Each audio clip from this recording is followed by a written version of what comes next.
APR fee to be paid to waste pickers.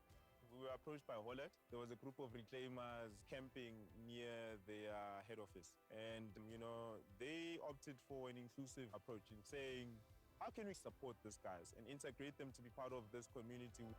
We designed this app. Each reclaimer has their own sorting compartment. The second thing was the collection trolley, which we've now provided as well. And the third thing was training and PPE. We brought in a solar-powered baler. We provide accommodation for them. They have Wi-Fi on site. They're very active in taking care of their garden. Building a site like this, it was a far-fetched dream, for me. But when we pulled it off, it shows that when entities come together, the results could be. And from our recording dashboard, the guys have seen an increase in their income. That's about 300%.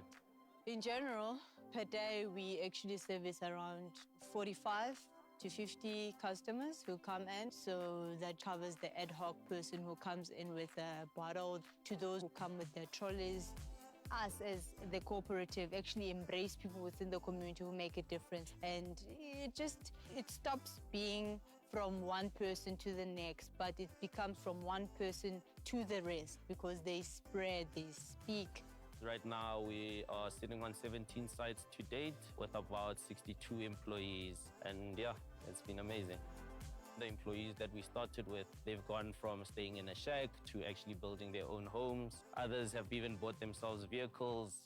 That is the beautiful part of it. Fiber Circle's responsibility when it comes to implementing the extended producer responsibility programs of its members extends beyond what we get measured on. We get measured on collections, recycling, and diversion. But in order for us to get the materials that we need, there's a lot of education that we need to do. Zithande Mzansi is our schools program geared for learners who are in grades 4 to 6. Zithande means love yourself and also love your community and your school. And these young people, they take this learning, they learn how to separate their waste at home, they learn that there's value in waste. They learn that they have a responsibility to themselves, and it gives me hope. Buntlakitlago means beauty is nature. So that's what we want to sustain. That's why we envision a clean and a beautiful neighborhood that we can live in. I'm passionate about the work that we do because I started out as a waste picker myself, and I saw the challenges I was faced with. So far, Urban Surfer has worked with 450 reclaimers. We're going to be working with 200 more this year for 4 provinces. So I'm very excited about what the future holds. I'm very excited about the partnership that we are currently enjoying because we are seeing tangible results. We are changing people's lives and we are contributing to the green economy. To be able to have a positive impact on those people's lives makes me feel proud of what I'm doing.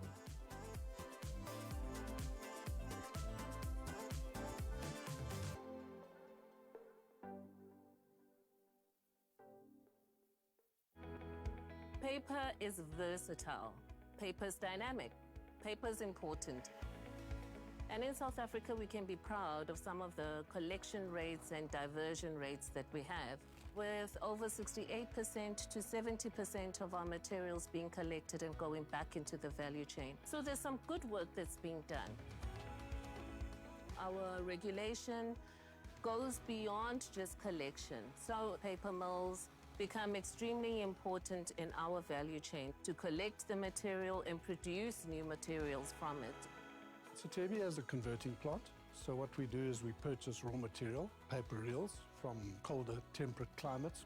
We bring them into the country and we convert the liquid packaging cartons. We print, cut and crease, flame seal, and then pack it, and we send it off to customers in flat form. So this means less emissions, less fuel, less cost to the environment.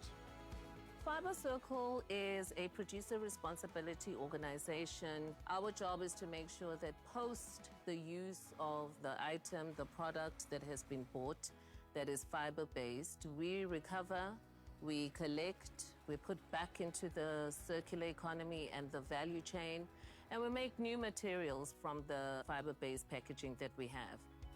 Beyond that, we are acutely aware that waste pickers and the waste reclaimers play an important role when it comes to diversion of waste from landfill. There's a lot of challenges that are faced by waste pickers.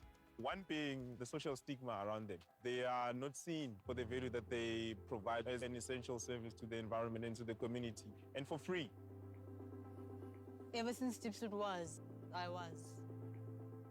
So I saw this place from a farmland to what it is now, where there's literally sewage and every type of waste. There's a lot of unemployment, crime, and things that affect people in general. So I'm passionate about recycling because it is a means of changing the current state of Diepsloot, changing the waste from just lying around into commodities, something that people can utilize to sustain their livelihood. Wintakitlaho Cooperative is a Diepsloot buyback center. What we do is that we buy in recyclable material and then on-sell it.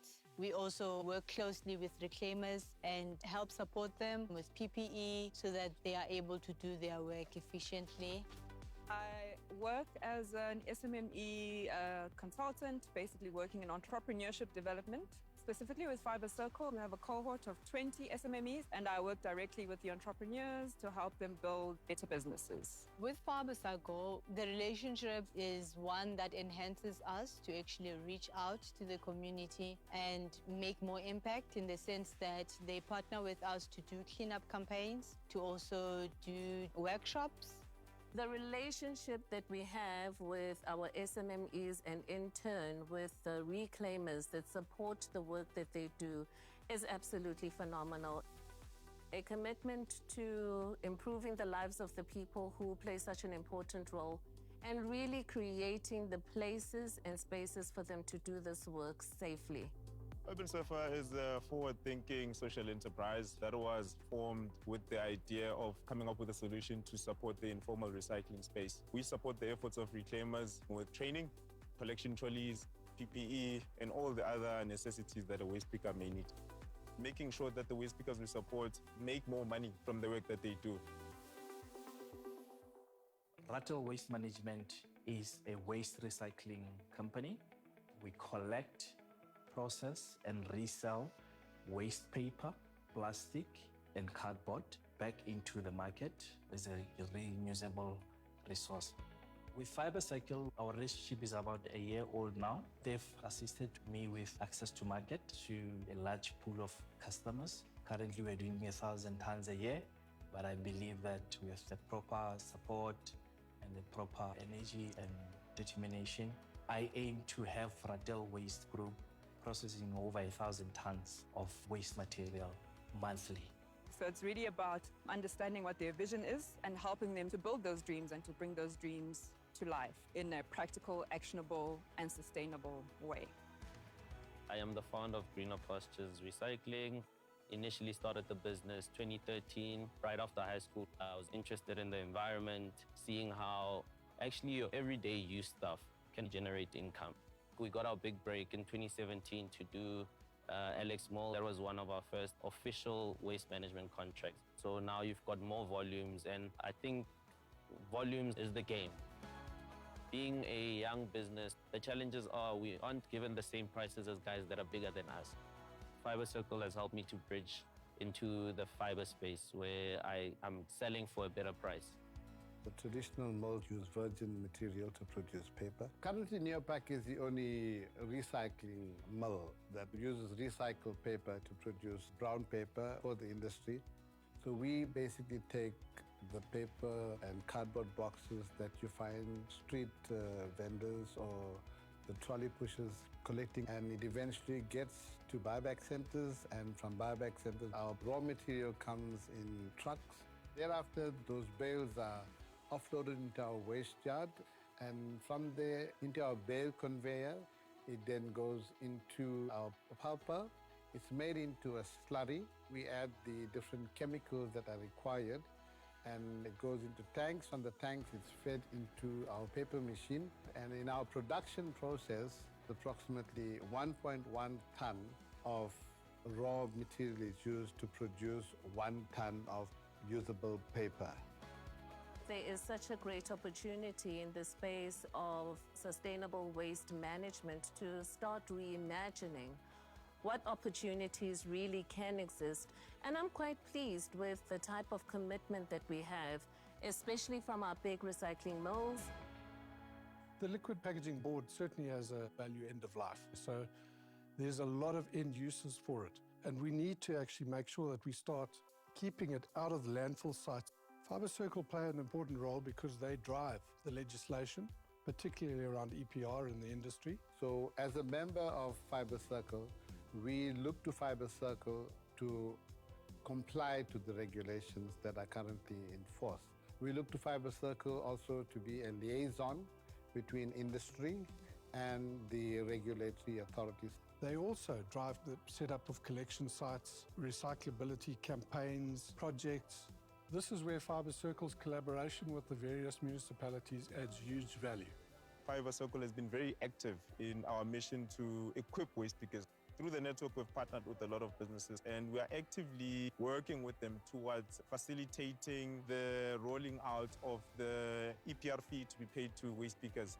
We were approached by Holland. There was a group of reclaimers camping near their head office. And, they opted for an inclusive approach in saying, how can we support these guys and integrate them to be part of this community? We designed this hub. Each reclaimer has their own sorting compartment. The second thing was the collection trolley, which we've now provided as well. And the third thing was training and PPE. We brought in a solar-powered baler. We provide accommodation for them. They have Wi-Fi on site. They're very active in taking care of their garden. Building a site like this, it was a far-fetched dream, for me. But when we pulled it off, it shows that when entities come together, the results could be very positive. And from our recording dashboard, the guys have seen an increase in their income. That's about 300%. In general, per day, we actually service around 45 to 50 customers who come in. So that covers the ad hoc person who comes in with a bottle, to those who come with their trolleys. Us as the cooperative actually embrace people within the community who make a difference. And it stops being from one person to the next, but it becomes from one person to the rest because they spread, they speak. Right now, we are sitting on 17 sites to date with about 62 employees. And yeah, it's been amazing. The employees that we started with, they've gone from staying in a shack to actually building their own homes. Others have even bought themselves vehicles. That is the beautiful part of it. Fiber Circle's responsibility when it comes to implementing the extended producer responsibility programs of its members extends beyond what we get measured on. We get measured on collections, recycling, and diversion. But in order for us to get the materials that we need, there's a lot of education that we need to do. Zitande Mzansi is our schools program geared for learners who are in grades 4 to 6. Zitande means love yourself and also love your community and your school. And these young people, they take this learning, they learn how to separate their waste at home, they learn that there's value in waste. They learn that they have a responsibility to themselves, and it gives me hope. Buntlakitlago means beauty is nature. So that's what we want to sustain. That's why we envision a clean and a beautiful neighborhood that we can live in. I'm passionate about the work that we do because I started out as a waste picker myself, and I saw the challenges I was faced with. So far, Urban Surfer has worked with 450 reclaimers. We're going to be working with 200 more this year for 4 provinces. So I'm very excited about what the future holds. I'm very excited about the partnership that we are currently enjoying because we are seeing tangible results. We are changing people's lives and we are contributing to the green economy. To be able to have a positive impact on those people's lives makes me feel proud of what I'm doing.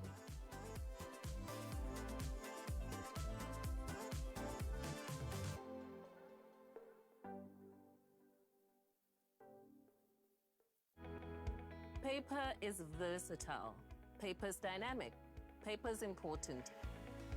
And in South Africa, we can be proud of some of the collection rates and diversion rates that we have, with over 68% to 70% of our materials being collected and going back into the value chain. So there's some good work that's being done.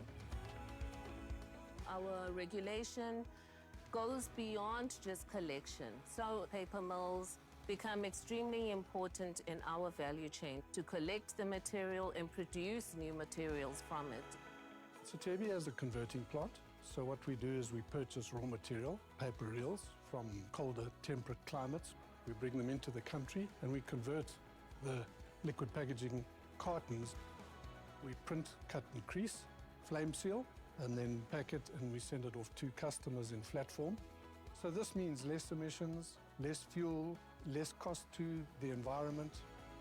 Fiber Circle is a producer responsibility organization. Our job is to make sure that post the use of the item, the product that has been bought, that is fiber-based, we recover, we collect, we put back into the circular economy and the value chain, and we make new materials from the fiber-based packaging that we have. Beyond that, we are acutely aware that waste pickers and the waste reclaimers play an important role when it comes to diversion of waste from landfill.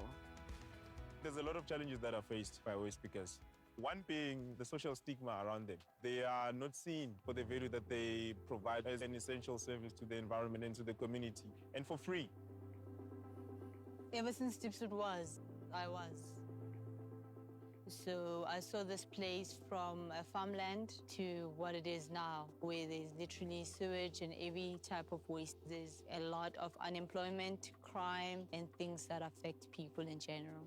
So I'm passionate about recycling because it is a means of changing the current state of Diepsloot, changing the waste from just lying around into commodities, something that people can utilize to sustain their livelihood. Wintakitlaho Cooperative is a Diepsloot buyback center. What we do is that we buy in recyclable material and then on-sell it. We also work closely with reclaimers and help support them with PPE so that they are able to do their work efficiently. I work as an SMME consultant, basically working in entrepreneurship development. Specifically with Fiber Circle, we have a cohort of 20 SMMEs, and I work directly with the entrepreneurs to help them build better businesses. With Fiber Circle, the relationship is one that enhances us to actually reach out to the community and make more impact, in the sense that they partner with us to do cleanup campaigns, to also do workshops. The relationship that we have with our SMMEs and in turn with the reclaimers that support the work that they do is absolutely phenomenal. A commitment to improving the lives of the people who play such an important role and really creating the places and spaces for them to do this work safely.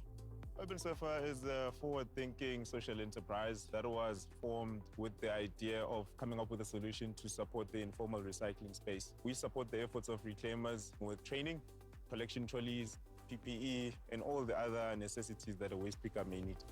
Making sure that the waste pickers we support make more money from the work that they do. Rattle Waste Management is a waste recycling company. We collect, process and resell waste paper, plastic and cardboard back into the market as a reusable resource. With Fiber Circle, our relationship is about a year old now. They've assisted me with access to market to a large pool of customers. Currently, we're doing 1,000 tons a year, but I believe that with the proper support and the proper energy and determination, I aim to have Rattle Waste Group processing over 1,000 tons of waste material monthly.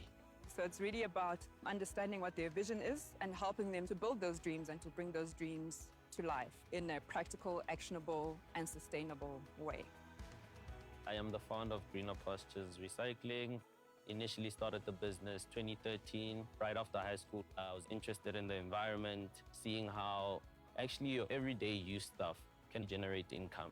We got our big break in 2017 to do Alex Mall. That was one of our first official waste management contracts. So now you've got more volumes, and I think volumes is the game. Being a young business, the challenges are we aren't given the same prices as guys that are bigger than us. Fiber Circle has helped me to bridge into the fiber space where I'm selling for a better price. The traditional mills use virgin material to produce paper. Currently, Neopak is the only recycling mill that uses recycled paper to produce brown paper for the industry. So we basically take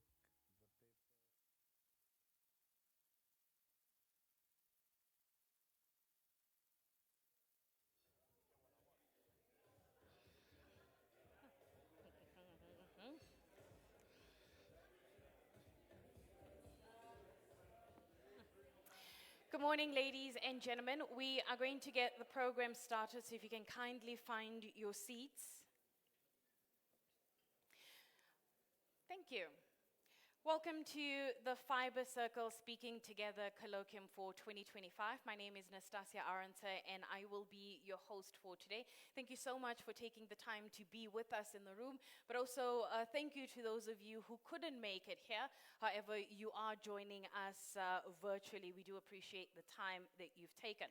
So this year, we're gathering under a theme that I think speaks both to the challenges and the opportunities, and that theme is from waste to work.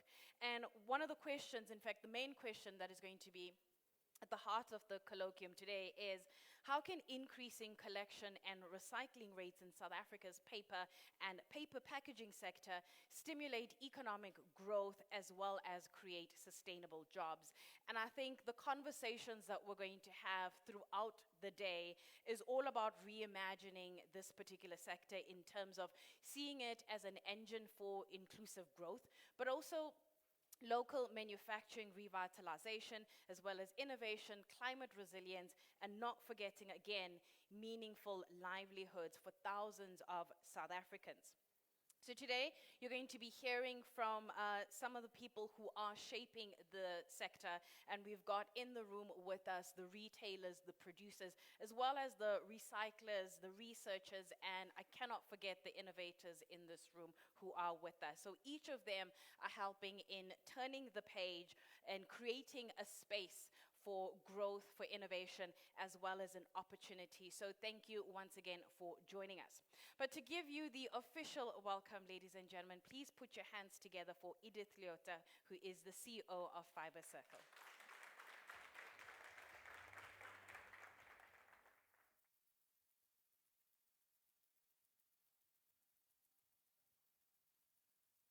Thank you so much. Our MC is gorgeous, ne? I know how to pick them. Thank you so much, everyone, for being here and for making the time. Towards the end of the year, we really are all tired. You know, our bandwidth is really stretched, so we really do appreciate you being here.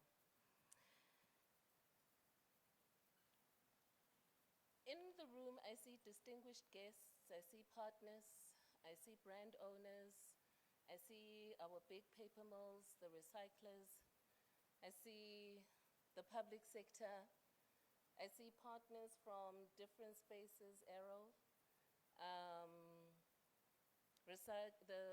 my community from El Dorado Park, thank you. It is an honor to welcome you to this second installment of the Fiber Circle Colloquium. It gives us an opportunity to speak together. We often have these conversations in different places, in different spaces, and we never get an opportunity to speak with each other. And this is an opportunity for the private sector, the public sector, SMMEs, all our partners in the value chain to speak together. I think this year and this time, it is such an amazing time for us to get together.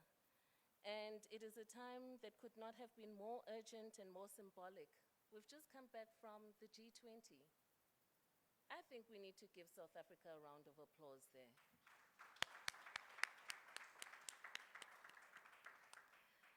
A historic milestone for the continent, an unmistakable signal that Africa is ready.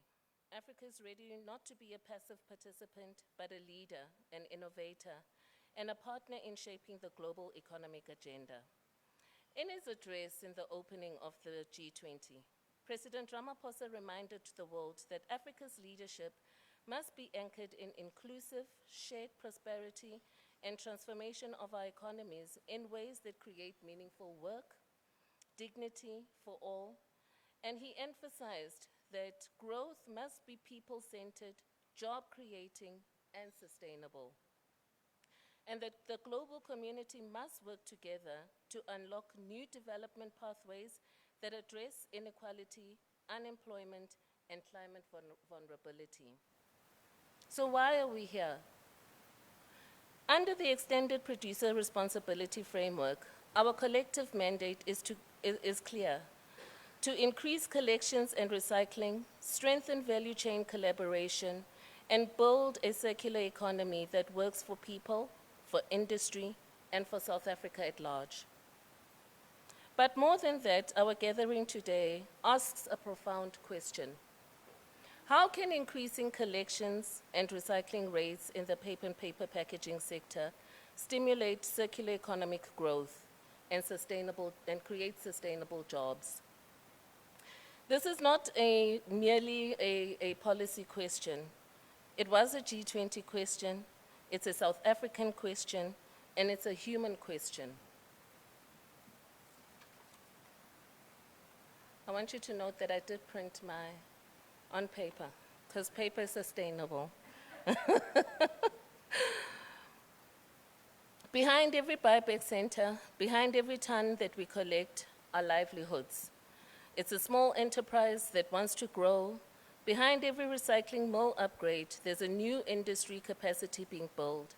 And behind every program we design, there is a waste picker, a reclaimer, a municipal worker, a recycler, a producer, a community waiting to be seen, waiting to be heard, and waiting to be included. In the closing remarks of our President Ramaphosa, he spoke powerfully of Africa's role in driving resource efficiency, innovation, and green industrialization that leaves no one behind. And that's exactly the work we are here to accelerate today. As Fiber Circle, we see ourselves not only as a producer responsibility organization fulfilling our mandate, but as a national convener, a home where government, industry, municipalities, recyclers, investors, innovators, waste reclaimers can come together to shape South Africa's circular future. Today's conversation will help us understand what partnerships do we need to strengthen, surface the obstacles that need to be dismantled, point out the opportunities we must seize, and build a shared accountability for the outcomes we want to see. Fiber Circle cannot do it alone. We need each and everyone that's in this room for us to be able to stimulate and build that circular economy that we dream of.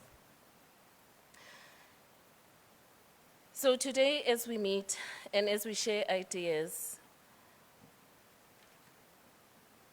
let's do it openly, let's do it freely, with a view of how are we going to build, collaborate, engage with one another, and truly share that inclusiveness that we want.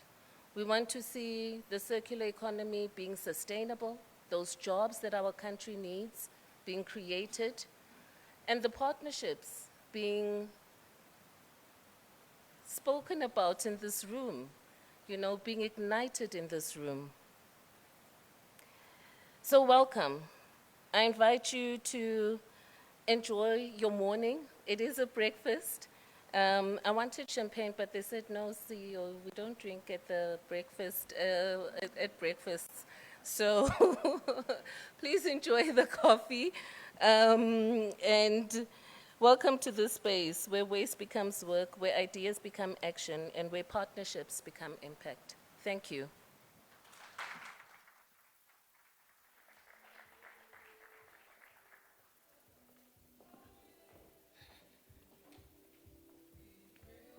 Thank you so much, Edith, for those words, and I couldn't have put it much better myself. She's given you an expanded outline in terms of what you can expect for the rest of the day. But before we really kick off the proceedings and we really have those important conversations which we want to do, I'd like to welcome to the stage, ladies and gentlemen, the Minerva Secondary School Choir for a short but beautiful performance. Please welcome them to the stage.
Thank you so much to Minerva Secondary School, ladies and gentlemen. I know I said it was short and beautiful, but at this time I'm going to emphasize on the beautiful. Let's give them a round of applause one more time. Now that we've started off on a high note, can I call it that? Let's say that. We've started off on a high note and we're going to continue with that momentum. Ladies and gentlemen, please put your hands together for Dumisani Buthelezi, who is the Acting Chief Director for Integrated Waste Management, to address us on the circular economy as a catalyst for growth and inclusion. So please join us on stage.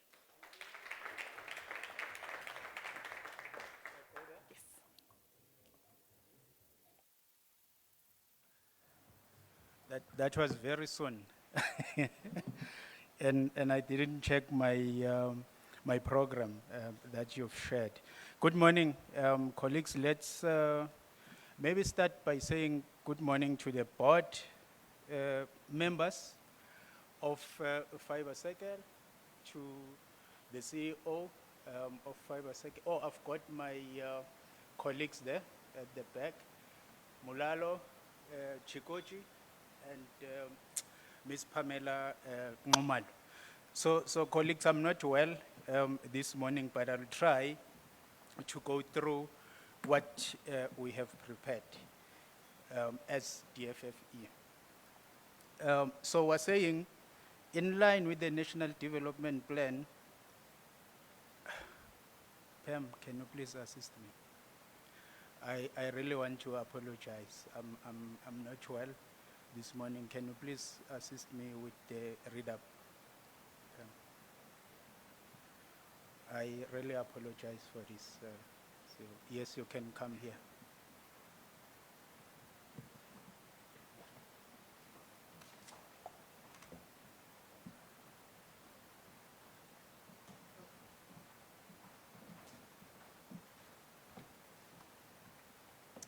Okay, ladies and gentlemen, I think my supervisor has already greeted you, so I'll just continue where he left off.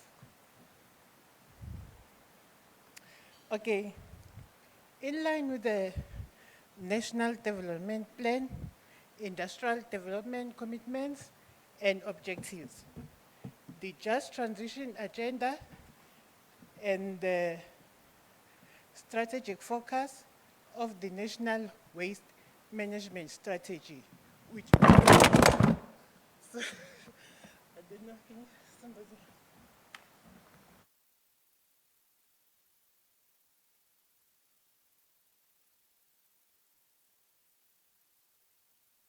Okay. Is it on? Yeah. Sorry about that. The South African government is tasked with a responsibility to develop and transform the waste management and recycling sector, such that it strengthens South Africa's contribution to a transition towards a circular economy. The approach to policy thinking about transitioning to a circular economy is increasingly recognized by the government as a core determinant of economic competitiveness and sustainable growth through improved resource efficiency, responsible economic development, and increased employment creation. The concept of a circular economy is becoming a popular jargon that intends to influence a new thinking towards our approach to policy development that supports economic growth, industrial development, and environmental sustainability. A circular economy allows for the continuous reuse of materials rather than throwing away.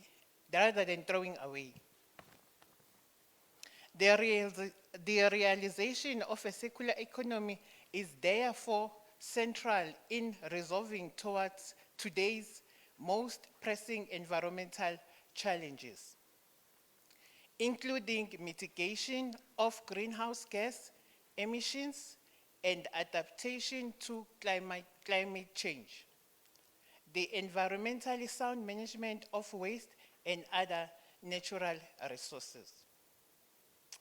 And then the transition is also central to new opportunities such as cost minimization in doing business and employment creation. Principal to the concept of a circular economy is the setting up of processes and mechanisms to enable businesses and policy makers to transform their responsibility in thinking about resource or materials or efficiency when responding to economic development commitments.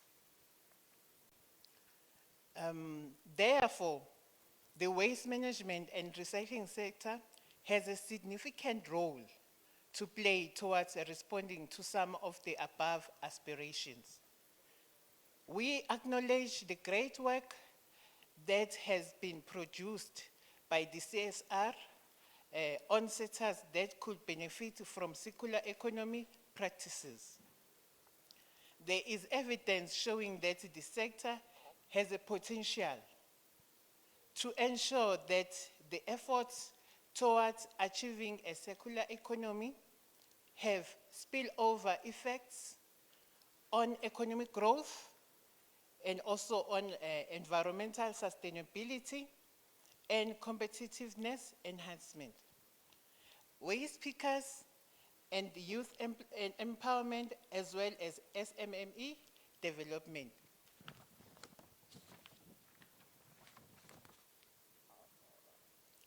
The conditions of our landfill sites, illegal dumping, lack of separation at source, waste picker integration, SMME development, and employment creation remain some of the drivers for all of us to work together in ensuring that the waste economy becomes a reality.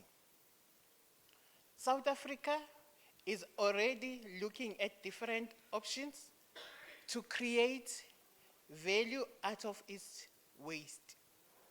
As a result, numerous efforts are being put forward towards ensuring that waste is diverted and converted into useful raw materials to support the growth of the manufacturing sector and employment creation. Our approach as government in policy development now is centered around the role of economic instruments in shaping circularity in the waste management space. The extended producer responsibility is one of our latest policy response to such an approach. We also as government, we are exploring other opportunities with the DTIC and National Treasury, such as incentives to enhance the contribution of the waste sector to circular economy.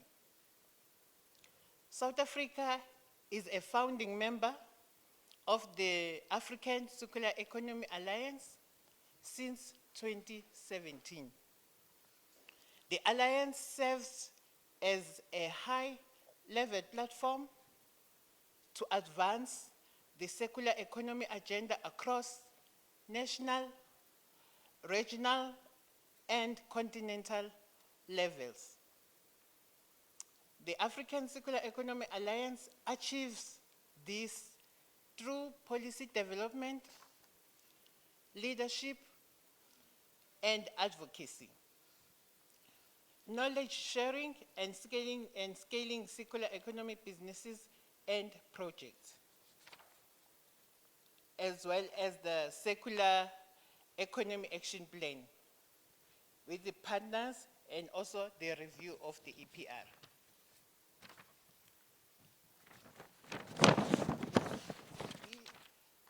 just wanted to make sure that I've finished and read everything. Thanks a lot. Then that will be my end of the talking. Thank you very much. Thanks.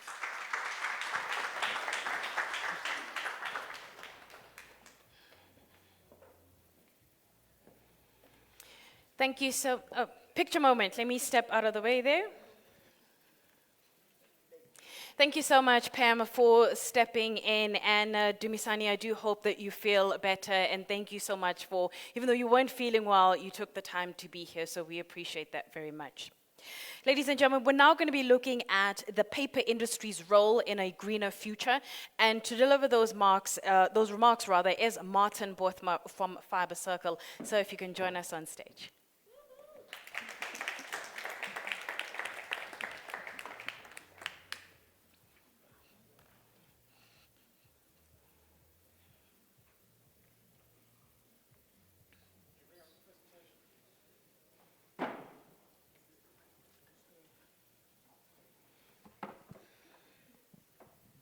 Good morning, everybody.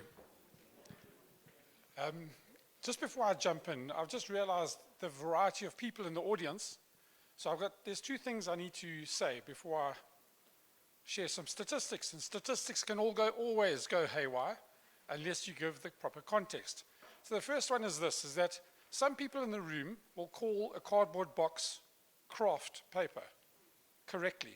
Some people will call it a cardboard box. Some people will call it corrugated case material. Other people in the room will call it a shipper. And other people in the room will call it money.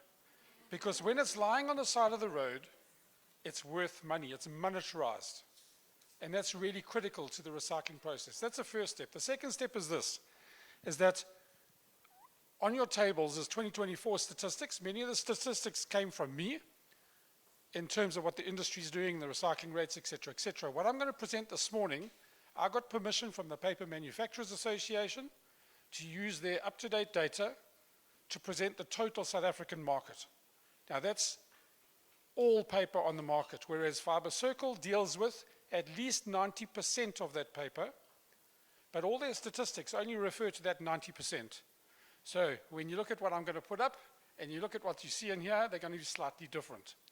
Please be aware of that. I'm going to be quite specific and try and push through for time. Okay, this is the first chart to look at. It's printing and writing papers. What we're looking at here is newsprint, magazines, coated papers. Coated papers are glossy papers, exactly like this, glossy paper, and office A4 papers. What we see here, you see the two black lines. So the one line has got to do with production, and the other line has got to do with what's called apparent consumption. Both in South Africa are in decline over a long period of time. They're losing how much is being consumed. What's happening is digitization is taking up magazines, is taking up newspapers. Your Metro bill, there are approximately 28 million households that all get in South Africa that used to get their Metro bill via post. 3 pages of A4. You no longer get that. And you can multiply that up to see how much, but the decline is cost-driven, it's digitization, et cetera, et cetera. Bear that in mind because there's less A4 on the street available for collection. There's an impact on how hard people need to work to collect that. The other thing is that red line going across there is broadly where imports are coming in. Imports are taking over slowly the South African production because they're competing on price, and there's a bun fight around that. I could clarify it much more, but I just want to keep it simple. Okay, when we look at consumption, newsprint and coated grades is about 330,000 tons per annum. Sorry, there's a big number there. Newsprint is mostly used in households, and that's community newspapers now. Your knock and drop that comes into your post box with all the advertising, and shortly it's going to hardly squeeze in your post box because it's going to be so thick with all the advertising.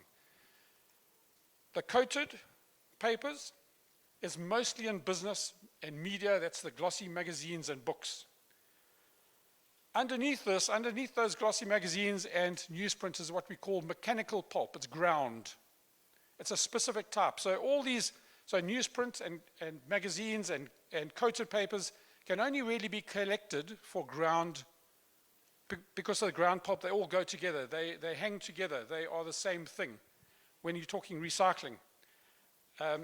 Overseas, it's recycled into newsprint, so it does get exported. Locally, there's a whole lot of egg boxes that get produced and some insulation. There's a demand in South Africa, but there's also collect and you can export it as well. The recycling rate is plus minus 50% of whatever is sold is collected and recycled in various forms. Now we focus specifically on office papers, which is generally A4 and reels that produce various documents.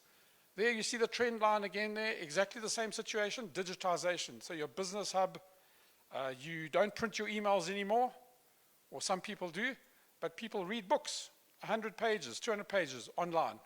They don't print so much anymore. All that I'm trying to show here is that the overview is that it's again in decline. There's less being on the streets to be collected, but there is a demand to reuse it. So consumption in South Africa, that's uncoated wood-free, so we're talking about A4 and reels, is about 300,000 tons per annum. A lot of it, A4, is used, about 75% is used in business. A whole lot is used in the homes, etc., etc., but vast proportion is in business. Think about it, lawyers, banks, and the paper, the people who read a lot in those businesses. There's government, education, and it's about 200,000 tons of that is there. Then we've got printed reels. It's about 120,000 tons per annum. Books, pads, brochures, communications, that's mostly used in business. So you've got the split between business and households. Bear that in mind because it has very different implications of who's collecting, where, and how. So uncoated wood-free, this is bleached hardwood. It's a different type of pulp from that groundwood in newsprint, so it gets collected differently and boxed differently, sorted. Sorting is a big issue. We heard about separation at source. That's what they hint at. So A4 is recycled into tissue paper. There's a fair amount of demand in South Africa. The guys who do use it are crying because, one, the market's in decline, there's less out there. Two, it's being exported by other people who are making money off it. And those who have invested in repulping it, it's an expensive business to repulp that. So they invest money and they need that fiber to recycle. Recycling rate of A4 and those reels is about 40%. And I mentioned a little bit that right at the end. Tissue grades, this is where the A4 gets recycled into. Very broadly, a gradual, slow growth. This is reflective of South African GDP. There's a relationship. Weak GDP, weak tissue growth. Tissue growth has got to do with the end consumer, you and me, and what we do early in the morning and in the evening. Okay, so it's loo paper, essentially. So consumption is about 265,000 tons per annum. That's the big ones and the small ones and everybody in between. There's some really big ones and some really small ones. Flushed away, okay, it gets biodegraded. That's where it all goes. It's growing slowly. Office papers are declining faster. So you see there's a bit of a mismatch. There's a bit of more hard work involved there. Tissue papers, they use bleached hardwood virgin fiber plus the recycled fiber. Now we talk about packaging grades. This is a different animal altogether. This is even more sensitive and more directly correlated to GDP and reflects everything going around in business goes around in these boxes. Think of the deliveries into retail, into deep rural, semi-rural, everywhere else. It's all via boxes. Boxes makes the world go round, the economy go round. This is 1.4 million odd tons per annum. And this is plus minus 75% of every item shipped in business goes via a box. And the pulp underneath is kraft pulp. So it's not the same as uncoated wood-free. It's not the same as newsprint. They get collected in very different streams and have to be sorted. It's recycled back into cardboard boxes. It's very, as I said, very, very sensitive. The recycling rate, plus minus 87%. If you go to Europe, they struggle to get over 80-odd%. First world countries. The reason for this is that the people in South Africa are so diverse in terms of the incomes that it's money on the street. It doesn't lie there long. People travel long distances to collect it, sell it, etc., etc. Okay, some issues, we can call them challenges. Some issues in collecting, stroke recycling, and a few more things I just want to highlight. And now I'm closing off. The first one is that plus minus 16%, okay, let me backtrack. I do market research, quantitative, and I've done market research for many different entities in the room as well. And this was a massive model that summarized the entire South Africa, where the waste ends up. 16% of all paper consumed ends up in rural. And rural has no municipal services, no collections. You dig a hole, you burn it, or you do something with it. So my question is, here's the issue. My question is, how do we negate the expense, the distance to transport things from far-flung deep rural into where the centers are, and the centers are Cape Town, KZN, and Gauteng, very clustered paper mills and paper recyclers. That's where it can get used, so it's got to move there. 16% is in deep rural. It's an issue. How do we get access to that? But bearing in mind, if there's money on the table, people make a plan. So there are things happening, but I think we can do more. The second one, there's a break, and sorry to say this, whoever's in the room, there's a breakdown in municipal services. It's a fact. But homes, and I did the research for this in Ekurhuleni some years ago, and it's statistically there. Homes want to recycle. All LSMs. LSM 1, no, there's no LSM 1, there's LSM 3 to 10 in Ekurhuleni. The lower LSMs 5 and below would like to be paid for it. The LSMs above that are not really interested in being paid for separating the items and putting it in somewhere. How do we create close, responsible, because there's guys in the room who's got really valuable insights about collection points and what goes wrong. How do we create close, responsible drop-off points where most of us, all of us, want to actually recycle, want to separate and want to put it out there? But we need to facilitate that, make those things close so that everybody can do it. Because the municipality is dropping the ball. The private guys, the SMMEs, etc., they're doing a whole lot of work. Let me not labor the point. 25% of collected cardboard, corrugated case material or kraft, after a cardboard box has been used, it's being exported at the moment. Any extra growth in South Africa's GDP is going to directly impact the local packaging manufacturers'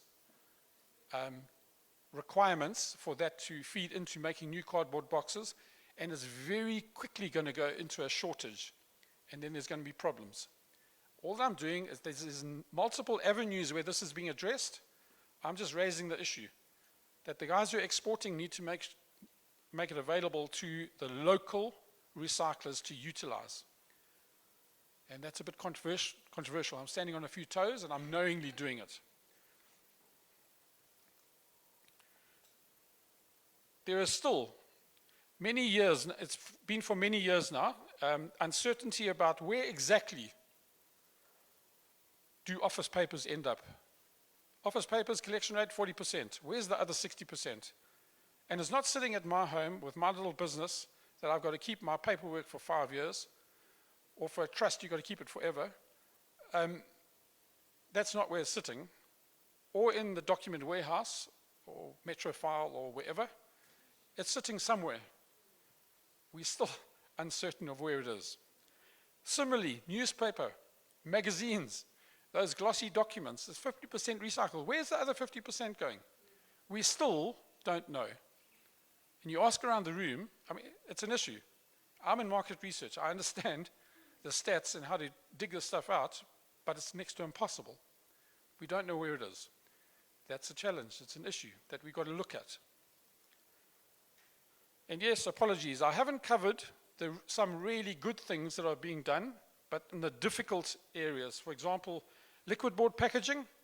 If you think of packaging grades is 1.4 million. Liquid board packaging is about 70,000 tons a year, relatively small, but Fiber Circle is doing a whole lot of work there, and those recycling rates are all picking up. Multi-layer packaging, there's a whole lot of work being done here as well.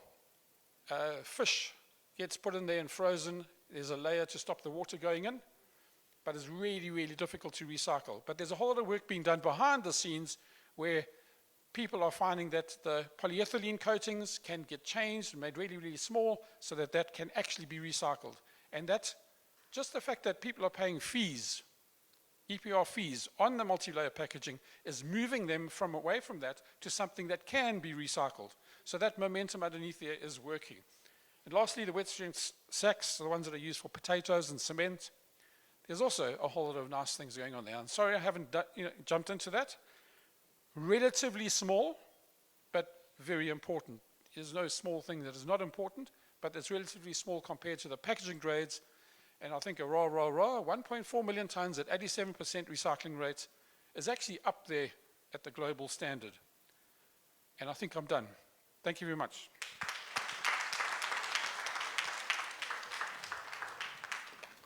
So don't run away just yet. If you could just grab a microphone, I do have a question for you. Maybe two questions. The first one, are you going to be with us for the rest of the morning? Yes. Perfect. So if there are any questions or there's anything you saw on Martin's slide that you want to ask and engage him on, you're more than welcome to approach him a little bit later on. My second question, and this is the part where I tap into the data analyst, data scientist in you. I'm curious here, how is data shaping decision-making when it comes to the paper and paper manufacturing space? And are you seeing gaps in data collection or the quality of that data, given the years that you've been doing all of this? Am I on? Yeah. So, yes, I've been involved for about 12 years with PAMSA, the Paper Manufacturers, and the Paper Recyclers Association, and doing their statistics. And this is a key thing. How they measure those is that collections are a measurement of what is delivered at the mill gate when it gets recycled. The reason for that is that you have your waste picker who can sell to 3 or 4 different people. Those 3 or 4 different people can sell to each other and sell to other people and then eventually sell to the recyclers. So if you start having who collects what where, you get multi-counting of how much is being collected. Huge problem. So in general, that's never been measured and gone after. Fiber Circle in the last few years has tackled this, even to the extent of putting trackers on a trolley machine, on a trolley push, and they weigh out how many tons. Now all of a sudden there's a huge amount of data, where the trolley goes, how far, the distance. I've done this briefly where I found a little old lady, 62, pulling up an incredibly long hill in Ekurhuleni, 1.5 tons, 2 trolleys behind her, like flatbed things with 4 wheels each, connected, and this was at about 4:30 in the afternoon. And no, she wasn't going over there because they paid 7 rand a kilogram. She's going over there because she gets 12, and over there happened to be 7 kilometers away. That's the kind of data that Fiber Circle is getting down to, because then you can start to put who collects what where, the buyback centers that are closer, that are more connected, and then it means that whole network happens. So that's the example of what has been missing in terms of the data and what's now being put into place. So the intelligent design behind where you can put buyback centers or aggregation centers or something like that, where people can get paid just a little bit more than the Bucky Brigade, where, anyway, you hear what I'm saying. So that data, there's a new set of data that's coming through with GPS, all those issues. It's really, really nice to see. I mean, I look at it on screen from Fiber Circle and numbers, it makes me excited. Oh, great. Well, I hope you have more people excited throughout the day as they engage and have conversations with you. Martin, thank you so much for your time. Thank you. Let's give him a round of applause for that. Cool. So we are going to be getting into our first panel discussion. So we're going to give it a few seconds just so we can get the microphones out the way and that doesn't obscure your view. So if there's any way that you have a question for somebody, you know exactly who you want your question to be directed to. So the first panel for today is going to be looking at building partnerships that deliver results for South Africa's recycling future. Here it's going to be about increasing collection and recycling rates in South Africa. And the panel members that are going to be joining me on stage to have this conversation, ladies and gentlemen, I would like to start off with Phumelele Nonkala, who's the co-founder and CEO of MK Green. If you can join us on stage. And next up, we have Noluthando Tudani, who is the program manager at the African Reclaimers Organization. You can sit anywhere, but the disclaimer is the closer you sit next to me, the more difficult the questions become. So pick your seat very carefully. It's always fun when I trick them and I go sit closer to them and see how it goes. But let's see how this one is going to play out. Ma'am, please join us on stage. Let's see what she picks. Okay, she's going there. Next up, we have, you've seen her on stage before, Edith Leota, the CEO of Fiber Circle.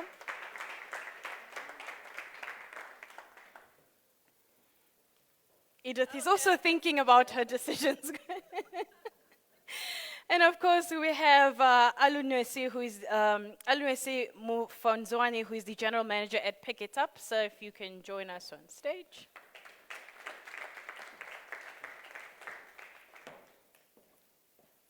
And then we have Masopa Moshweshwe, who is the acting CEO of the Waste Management Bureau.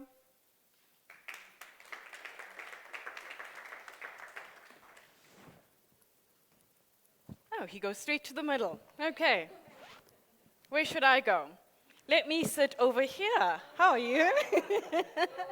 I promise the questions will be super easy. I cannot guarantee that the questions from the audience will be. Here's a microphone for you, so you're nice and clear. Just grab a microphone if you do not have one. If you do, that's great. So I will have a seat over here. Thank you so much. So I mentioned that all of these people are smart industry experts. Many of them have been in the business for a very long time. So I want to urge you, as they engage in conversation, do have your questions on hand at the end of this, as well as those of you who are joining us online. I will be able to get feedback on your questions and will be able to pose it to the actual panel members. So thank you so much for being here. And because I want this to be as engaging as possible, you are free to disagree with each other if you do not see things in a certain way. We want robust engagement. And in fact, I encourage you, if there is something that doesn't quite agree with you, we can, discuss it. Alu, if we can start off with you, Alunwesi. Let's talk about the state of the waste collection and recycling sort of space right now, particularly in Johannesburg. What does it look like from your point of view, from the point of view of Pick It Up? It should be on. Let's try it. There we go. Thank you very much for the opportunity to participate in this discussion. The state of waste management in the city of Johannesburg is that we are collecting an average of 1.6 million tons per annum. But for the last financial year, we went to 1.9 million tons.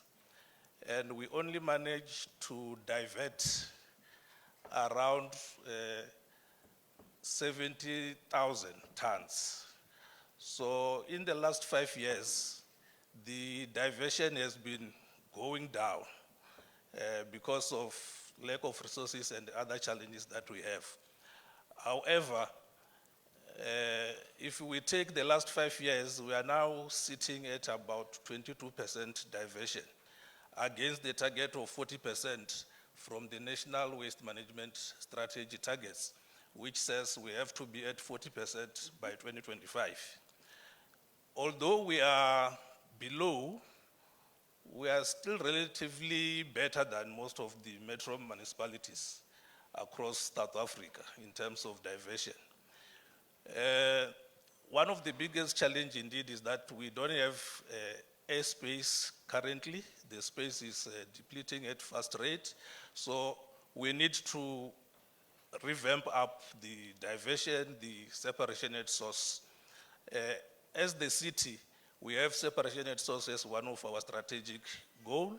We just need to galvanize all stakeholders like the PROs, the waste reclaimers, waste pickers, whom we are working with. We are currently finalizing memorandum of understanding with ARO, for example. We have signed with Fiber Circle.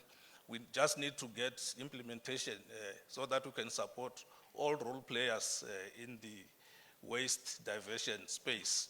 So that's the current state, but in terms of cleanness, I'm sure you can clap for us. We tried during G20 to make the city clean to an extent that the mayor has also now made a call. Tonight he will be out in the inner city trying to maintain the cleanness levels that we have seen during G20. The other issue really is we need behavior change. There is a tendency of our residents to litter, to dump all over the site. So we need behavior change and we need all stakeholders to work together. We have seen the mushrooming of informal recycling operations across the city, and we need some form of arrangement so that we can create spaces for reclaimers to operate in environmentally and legally allowed spaces. To that extent, the city is finalizing the waste bylaw review, which is making provision, as well as the integrated waste management plan, which has been approved by council. We just need the concurrence of the MEC and the minister, and then it provides for collaboration with PROs, extended producer responsibility, and all other stakeholders across the city. Thank you. Can I stay with you for my next question? You touched on the realities and some of the challenges. Where are the successes for you as Pick It Up? Where would you say we're actually winning when it comes to whatever we had embarked on?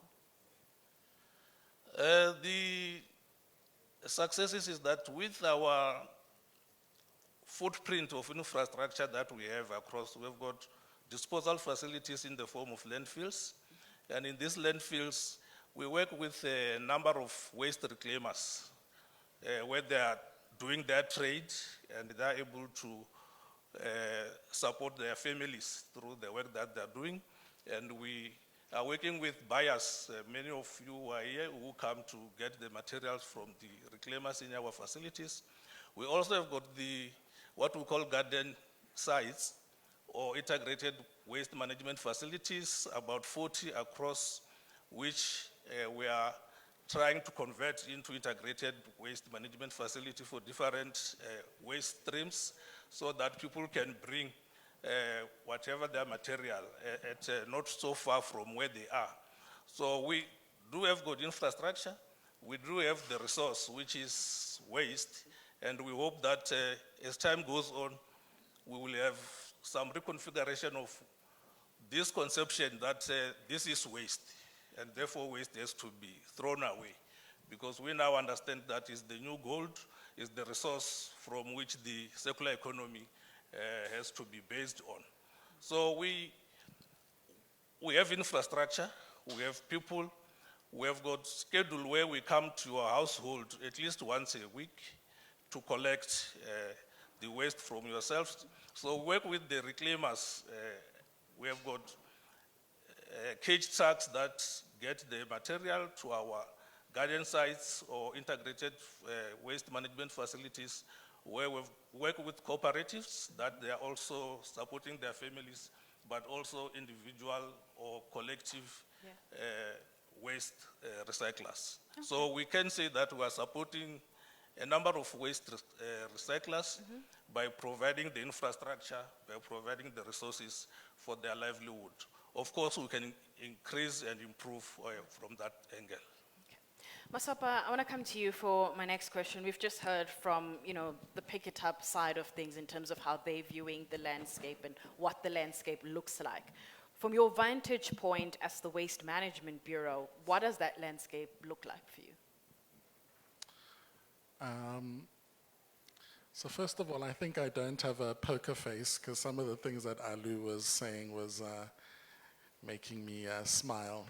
In a good way or in a not so good way? You can be honest. This is a safe space. I think generally as an industry, we have to understand that in order to advance the industry, there's certain, let's say, strategic elements that we must begin to address.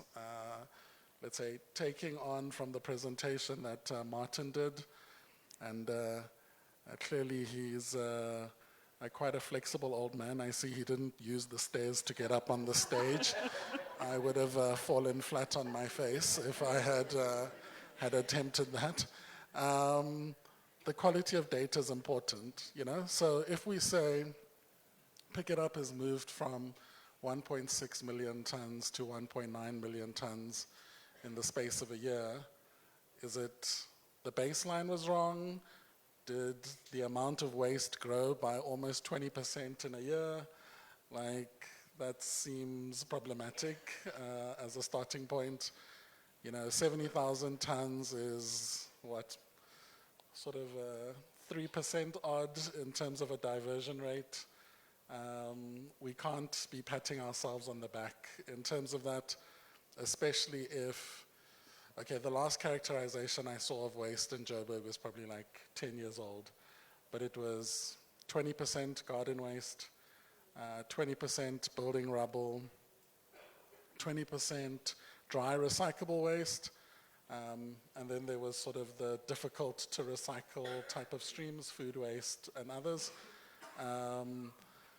So there's sort of massive opportunity for diversion of waste from landfill, even if we're just following what is in the norms and standards, So if we're at 70,000 tons, we're nowhere near the 50% diversion of garden waste from landfill that should be happening.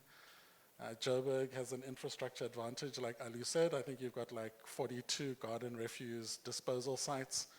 So you're getting a fair amount of source separation automatically because we're not putting that garden refuse into the back of compactors. So there's some things to unpack, and it's not a Joburg-specific question. So I think, some of the things that we need to think about much more strategically is, are we really creating an environment which is conducive for this sector to shift in any kind of seismic way? Because it is very much sort of characterized by a very informal trade, which is getting to the material before it gets counted in terms of these numbers. And there's intention through the likes of the National Waste Management Strategy to talk about diversion rate, but it has sort of very little that backs it up other than, let's say, good intention, because it's not codified in terms of an offense of not meeting that target if you're a municipality at any given point. And if we roll it back all the way to the Polokwane Declaration, we should be at a zero waste to landfill scenario by now. So it's we seem to be in a circular loop, and we're not really talking about the strategic issues that would move the sector forward. But interestingly, I find most people are very comfortable in that loop. It's pat on the back, we did this, 1 foot forward. I think there's some interesting things to unpack. And I suppose that's also why we're here. Edith, I want to bring you into the conversation because the last time you and I all met at the last colloquium, the theme we had for that year was speaking together. And many of the people who are in this room would have engaged with you even afterwards, up until we got to this point. You may be privy to certain conversations or certain actions that may be taking place. If we are not really dealing with some of the strategic issues that are at play here in order to get the industry at a next level, what are we missing here in the conversation? What are you seeing? What are people saying to you as Fiber Circle?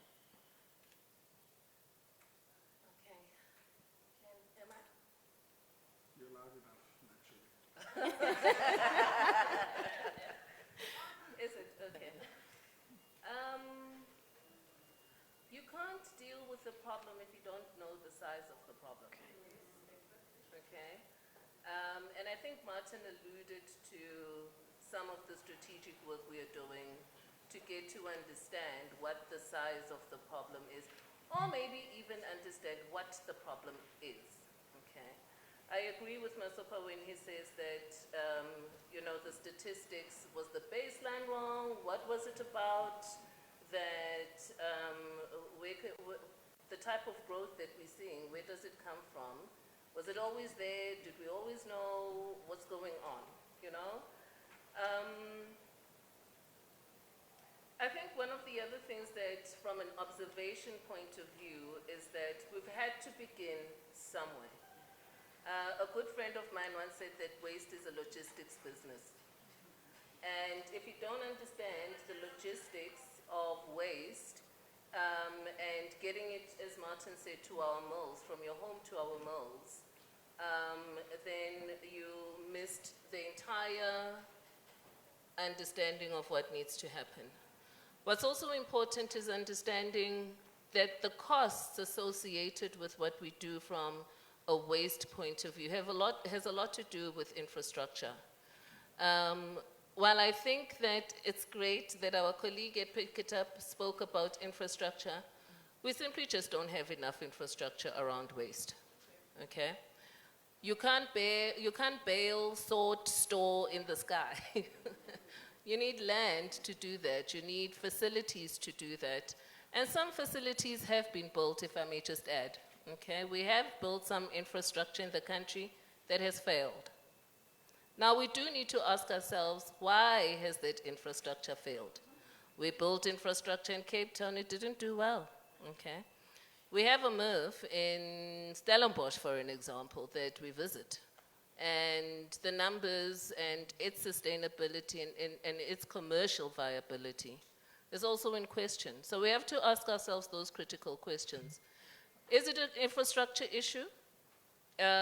What is it in the system that we can do to correct it? But we have to start somewhere. You can't solve a problem if you don't know the scale of it. Okay, thanks for giving us that perspective, and we'll come back on those infrastructure aspects and also follow up on some of the issues that Masopa was raising here. I want to come to Phumelele and talk about MK Green.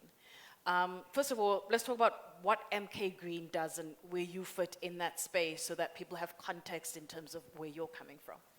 Okay, so MK Green Solutions is a waste management business that's based in Pietermaritzburg, KZN. So what we do is we buy and sell recyclable waste, and then we also collect waste from clients where we sort non-recyclable from recyclable and then resell or add value and then resell the recyclable waste. So that's what we do in Pietermaritzburg. Okay, great. Yeah. So you've given us context in terms of what you do. Talk to me about the realities on the ground from your perspective, because we've heard from Pick It Up, we've heard from Masopa. What does it look like for you? I think for us as an SMME, like as Edith just said, I mean, infrastructure is a challenge. You know, infrastructure to be able to run like a viable recycling waste management business. And I think maybe MKG is in a bit of a better position compared to other SMMEs that are starting the business. I mean, infrastructure is a huge challenge because, I mean, to get a baler is a huge cost, for example, to add value to your material and be able to get a better price for that material, for example. Maybe if someone's starting up as well, like a challenge of vehicles, for example, but we're in a bit of a better position as MK Green. I'm sure there are other SMMEs that are like upper level compared to us, but I mean, there is that challenge of infrastructure, not having all the right infrastructure to be able to run a viable business. And I think even getting access to volumes, because we all know that, well, those in recycling, that recycling is it's a volumes business. If you don't have volumes, you're not really in the business. I mean, that's what drives the business.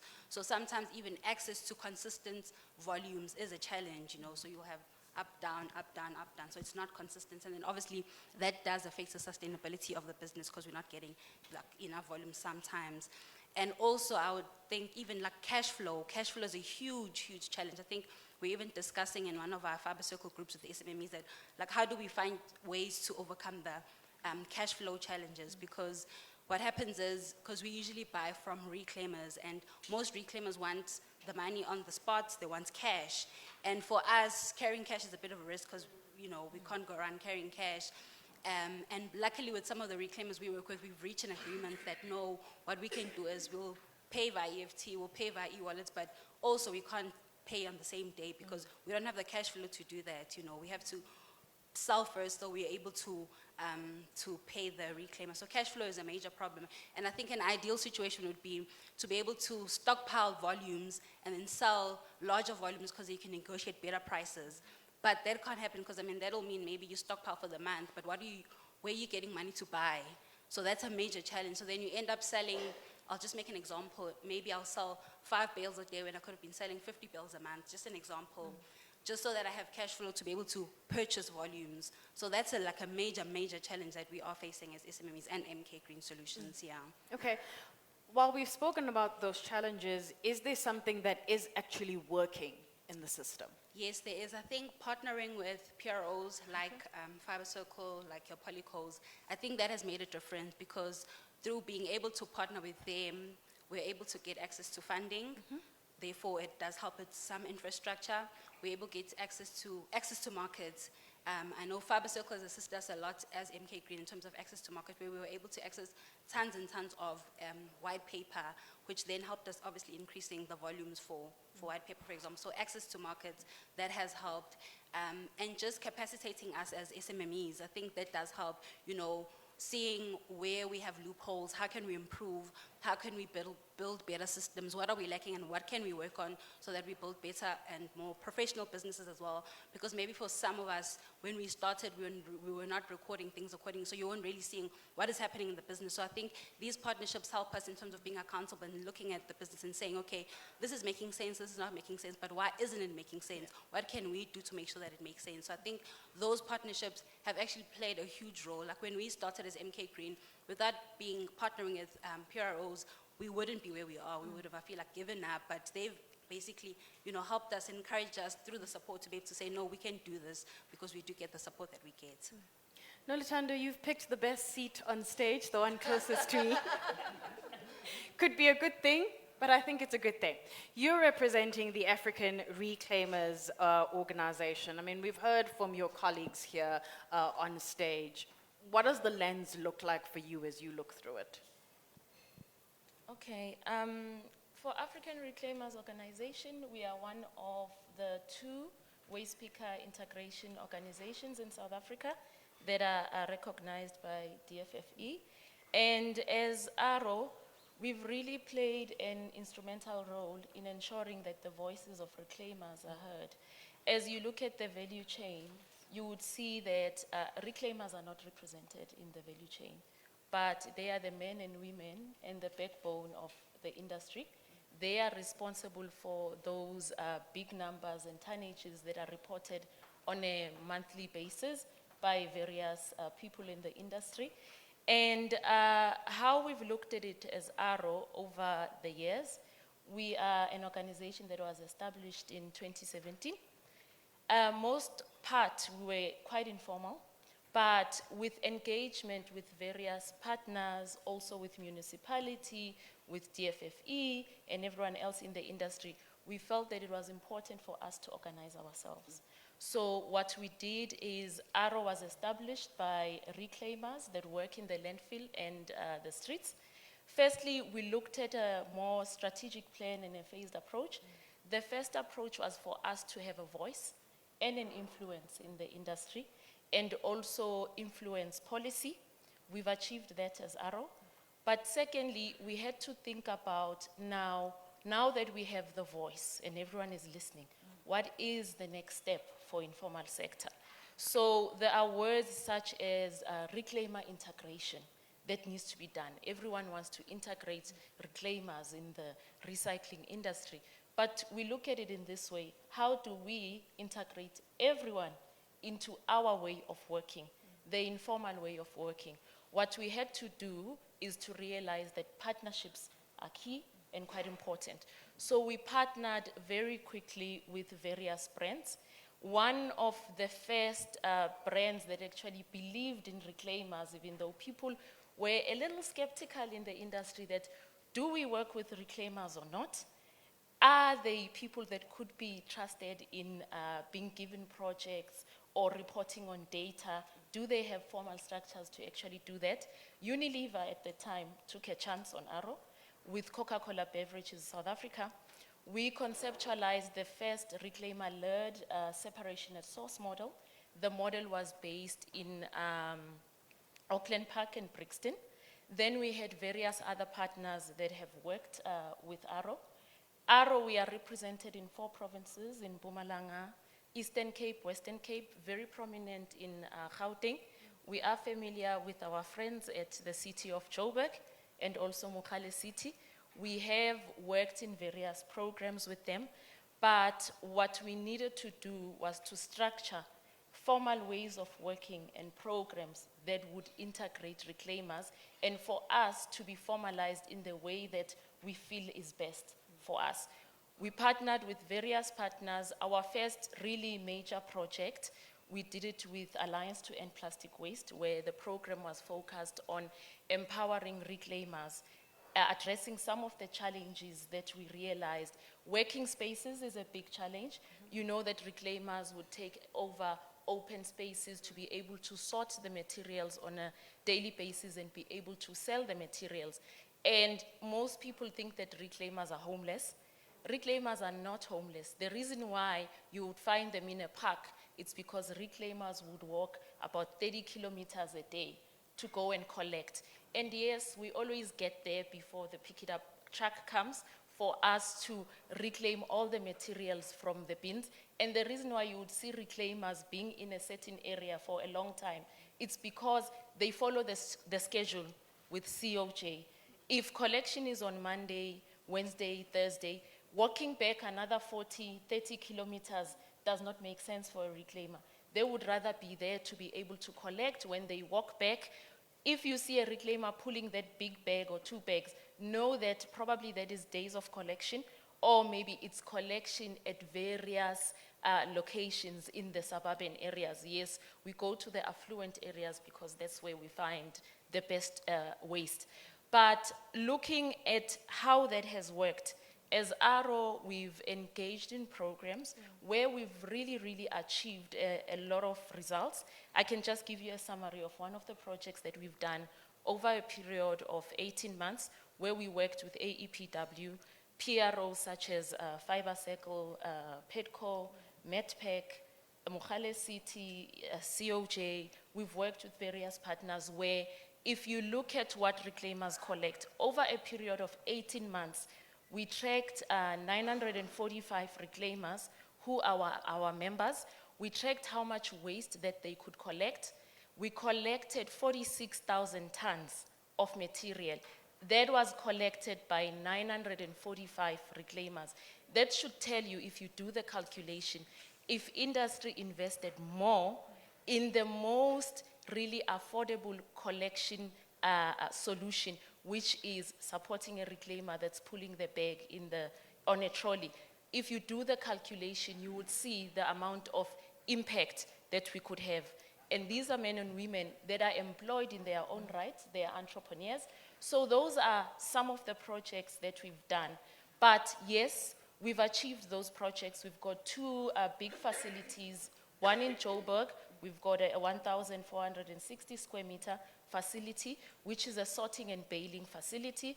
We've managed to cut out the middleman. Instead of us selling to a small collector, what we do, we bale and we sell directly to a recycler. And this model has secured 60 jobs. Yeah. And these jobs, it's reclaimers that come from the landfill and the street. But yes, we've done that with mostly grant funding. And of course, the model needs to be profitable. Now, what we are looking at, how do we secure these jobs? How do we make sure that they are sustainable? How do we also scale the model that is led by reclaimers? What we need is infrastructure. It's land, working space. What we also need is working capital. Working capital is the biggest issue, but what we need mostly is a profitable model that we know that without grants, without direct support from industry, reclaimers will really have a say because they have a stake. they are making enough money to be able to pay their salaries, to pay rent. We pay rent like any other business. Where we run a proper organizations where all reclaimers that work for ARO are registered on UIF, they get a pay slip. But think about a world where if we were to replicate the 945 reclaimers that are in just one of our projects, and we are able to replicate the 60 jobs we've created by all collaborating and putting an effort in making sure that informal sector is sitting at the table and well represented. Now, Lutando, you've given us a lot to think about, and I think what's wonderful about your response is that a lot of us probably drive past the reclaimers, and we probably have a misunderstanding of what it is they really, really do and what their world is really like. So I love that you brought that up, so thank you so much. But there's so much we're going to unpack in that response as well. Masop, I want to come to you and then perhaps move on to Aluseni. Masop, I'm curious here. I mean, you gave us your view and your perspective in terms of this loop we're going into. How do we stop the loop? Because Edith spoke about, it's about understanding the problem and the size of the problem, etc. But how do we get to a point where we at least, it takes time to stop the loop, but we can at least slow it down a little bit because we're getting a sense as to what we are doing wrong, what we are doing right, and how that collaboration works. Talk to me about how do we move the needle, so to speak, in stopping this loop. Sure. You know, before I start, I must just congratulate you guys for getting Dumsani here while he's sick. Even sometimes I struggle to get hold of Dumsani, so the fact that you got him here this morning is kudos to you.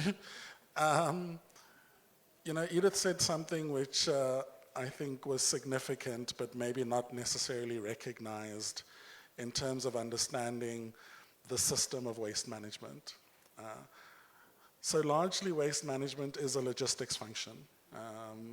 It is an original right in the Constitution that is allocated to municipalities to execute.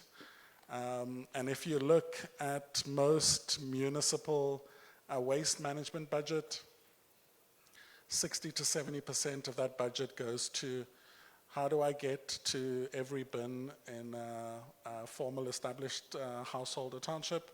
How do I distribute plastic bags and collect it from informal settlements? How do I clear illegal dumps? How do I do litter picking and collection? That is fundamentally the business that they're in. The reality is the manner in which that is run, very similar, I guess, to sort of what we do in the Bureau in terms of waste tires. Unfortunately, is sort of very manually executed, and the opportunities of taking advantage of logistics efficiencies is not necessarily fully captured, you know? So Pick It Up is not a small business. Pick It Up is a 4.5 billion rand a year business, right? This is largely a logistics business, and you would ask yourself, even similar to the Bureau, on a smaller scale, let's say a 1/10 of the scale, if this was a private sector run business, how would it look? You know, would it not have some people, smart people in rooms doing monitoring of this equipment on an ongoing basis to drive efficiency of that, you know?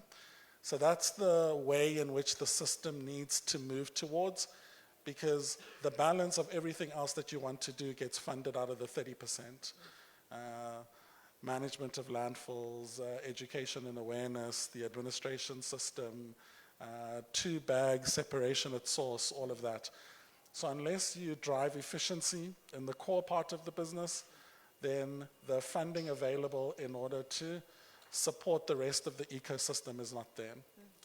So one of the things that I am most excited about is something that Treasury and the World Bank are working on, which is called Metro Trading Service Reform.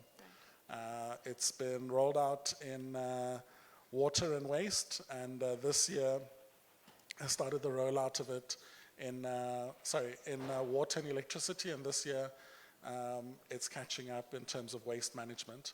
And effectively what it drives is metros get grant funding from the fiscus in terms of something called the Human Settlement Development Grant. And what the system sort of moves them towards is not automatically getting the grant, but having to earn the grant through efficient operations. And if your operations are largely logistics, then you have to show how you are driving the efficiency of logistics in your business. And then the second part of it is you can drive sort of very effectively, but you need to weigh everything that goes into landfill to understand the actual collection and productivity in terms of your collection fleet. So that's a seismic shift which recognizes this principle of waste management being a logistics function.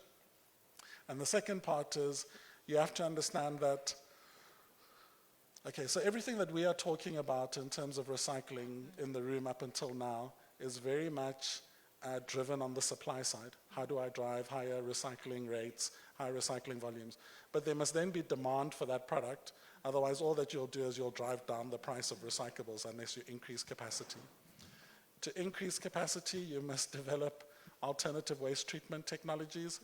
And in order to develop alternative waste treatment technologies, you have to understand that they must compete and naturally will compete against landfilling. So then the question is landfilling appropriately priced, like a market-related price for general waste disposal? And if it's not, what are the factors that you need to put in place in order to address that market failure in terms of landfill disposal pricing? So like, how can general waste disposal in Gauteng be a third of the price of Cape Town? Like, how does that make sense? In a context of diminishing landfill airspace with an understanding that airspace is now scarce. You know, so it's like, you need to address those fundamentals and recognize the logistics element in order to sort of, but like I'm saying, it's not all doom and gloom. There's work that Treasury and World Bank is doing that we're really excited to see sort of the results of. I'm glad it's not all doom and gloom from your perspective, Masopa.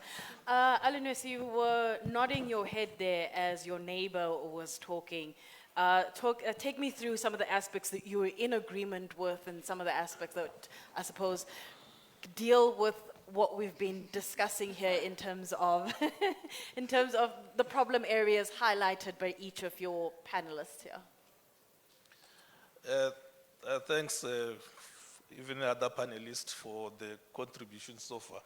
Yes, we do agree with a lot of the points mentioned here, that waste management is largely a logistics function. We have recognized that currently the model that we use is simply coming to your spaces, collect, transport, dispose, which we have recognized that is not sustainable. We need to turn around the waste hierarchy. Yes.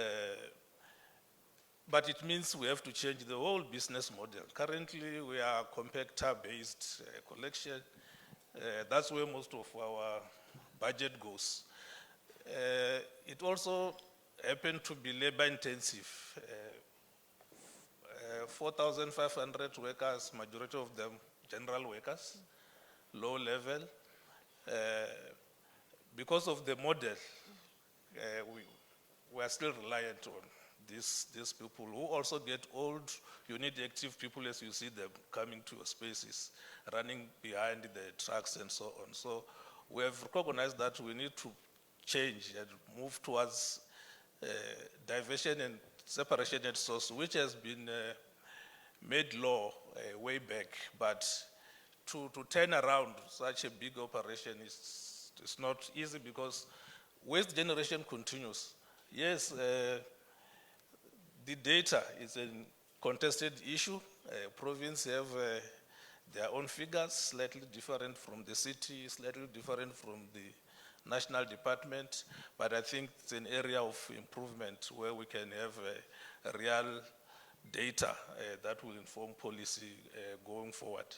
So there's room for improvement in many areas. We need to join hands and work together. At least from the city, pick it up side, we have the stock. Reclaimers are looking for that, and PROs are looking for that. So there are room for engagement. We can improve our working together going forward. And indeed, the volumes, that's the current figures that we have. We've got many challenges. Our way bridges are not working as much as we would like them to work. So there's also manual reconciliation leading to potential human errors here and there. But in terms of the figures that we have, at least for last year, it will be in our annual report, which is coming just now. But, indeed, waste, we have to change the mindset with waste, really, all of us, so that we can turn around this resource. Because right now, we are stuck in this waste. Are there academics invited here who can help us conceptualize the better concepts around waste so that we can make it even more? Oh, Dr. Masupa, okay, sure. So who can turn around, but also behavior change. I mean, we just simply litter. In areas where we are congested and so on, we just litter. But again, if we don't provide enough waste infrastructure, which I think is a challenge for most of the cities, new developments are happening both on the formal side in terms of new townships or new businesses, but also informal mushrooming of informal settlement and so on. There is no waste infrastructure that is going with that, which is a problem. At least going forward, we should plan better to have waste infrastructure planned for the new developments. Let us have a problem in the old settlements where we don't have facilities, but new facilities, there should be provision. I think the city there should do far much better. Edith, I want to come to you here, and perhaps this question kind of puts you on the spot a little bit here. And I'm going to try and frame it in a way that we can all understand, because everyone seems to talk about, there's a common thread here in terms of what the issues are, and there are probably other common threads as we continue talking. Do you get a sense that when it comes to partnerships and collaboration, we all seem to have a different understanding of what partnership and collaboration looks like? And in some way, we're misaligned in terms of what it is we're trying to achieve, because again, we have a different understanding of how we view partnership and collaboration versus someone else. Yeah, it is true. The devil's always in the detail, isn't it? And in the language, you know, when I speak of infrastructure versus when my colleagues that pick it up speak of infrastructure, or my counterparts in the PRO space speak of infrastructure, we have a different understanding. When I speak of integration and formalization, I have a different understanding of it versus other people. The difference between people who operate in the informal sector versus those of us who operate in the formal sector is tax. It's tax. How do we overcome that? Nolu will tell you when you engage with some of our reclaimers, they don't want to lose their SASSA grants, you know. How do we bring in, you know, the other spheres of government to address these issues? Certainly, ourselves, pick it up in Nolu, we won't be able to address those, so we need more collaboration. But also, because the DFFE is also in the room, the members that are here from organizations that support the work that we do, the Woolies, the SIGs, they are members in good standing. They are paying their dues. But I can assure you there are many, many big organizations out there that import and put material on our market that don't pay their fees. They are free riding. They are free riding. Now, We can't invest and collaborate and do all of these great things if we just don't have the money to do it. And we need more enforcement, certainly, you know. Those that are free riding are doing it at the detriment of the ones who are complying. And that's not fair. So for me, it is around enforcement, getting to the free riders, you know. It would be nice to see some of those penalties that are in the regulation coming to life. Hey? Coming to life, because the few that are paying, and it is, it's not, it is. There's a big gap around those that are not paying, you know. Logistics cost money. If we had 4 billion, I think it would be a different story, you know. We'd support more. The land that we speak of, the infrastructure that we speak of, how do we also move the reclaimers from this ladder to that ladder? What does the skills trajectory look like? As an organizational development specialist, I can assure you that the human element is absolutely critical. Who wants to be in the same position they have been in for 10 years? Which human being? Show me one. How do we reimagine our landscape? What sort of learning should be in place? What sort of technical skills should be in place? When I speak to some of our members and I say that the type of roles that we are talking about, we need millwrights, we need electricians, we need welders, because that's what big infrastructure needs. Yet a lot of the concentration is around what happens with the reclaimers, where are we doing? That's where we ought to start. But how do we develop this human capital so that truly we do create those roles that are sustainable, that are technical as well? So that we move away as well from saying that we have landfills, people are not allowed on landfills. Human beings are not allowed on landfills. It's a dangerous place. If you look globally at some of the accidents that have happened in other countries on landfills, just about a year and a bit ago in Kampala, people were buried under heaps and heaps of rubbish. We don't want that type of disaster in South Africa. You know, we get a lot of bad press. We don't need that type of press. So for me, it is about enforcement, going after the free riders. We need money to do what we need to do here. And also to acknowledge the people that are complying. South Africa is our home, you know? And we do have brand owners, retailers, our mill partners that have invested a lot of money in this work that we're doing. But we need to go after those that are not doing their part. Can I stay with you on the issue around enforcement? When you have conversations with those who should be doing the enforcing and that type of stuff, what are those conversations like? Do they notice the problem? Or are they also saying, we have issues here in being able to deal with A, B, and C? Like, what's that like?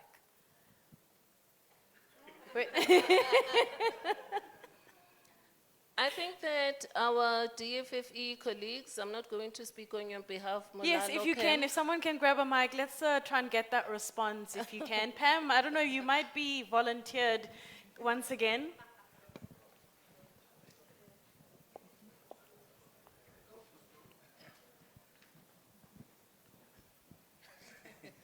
No, thank you, colleagues. It's a pity that I'm not there. And I could. There's a chair right here for you. No, my colleagues refuse that I go there.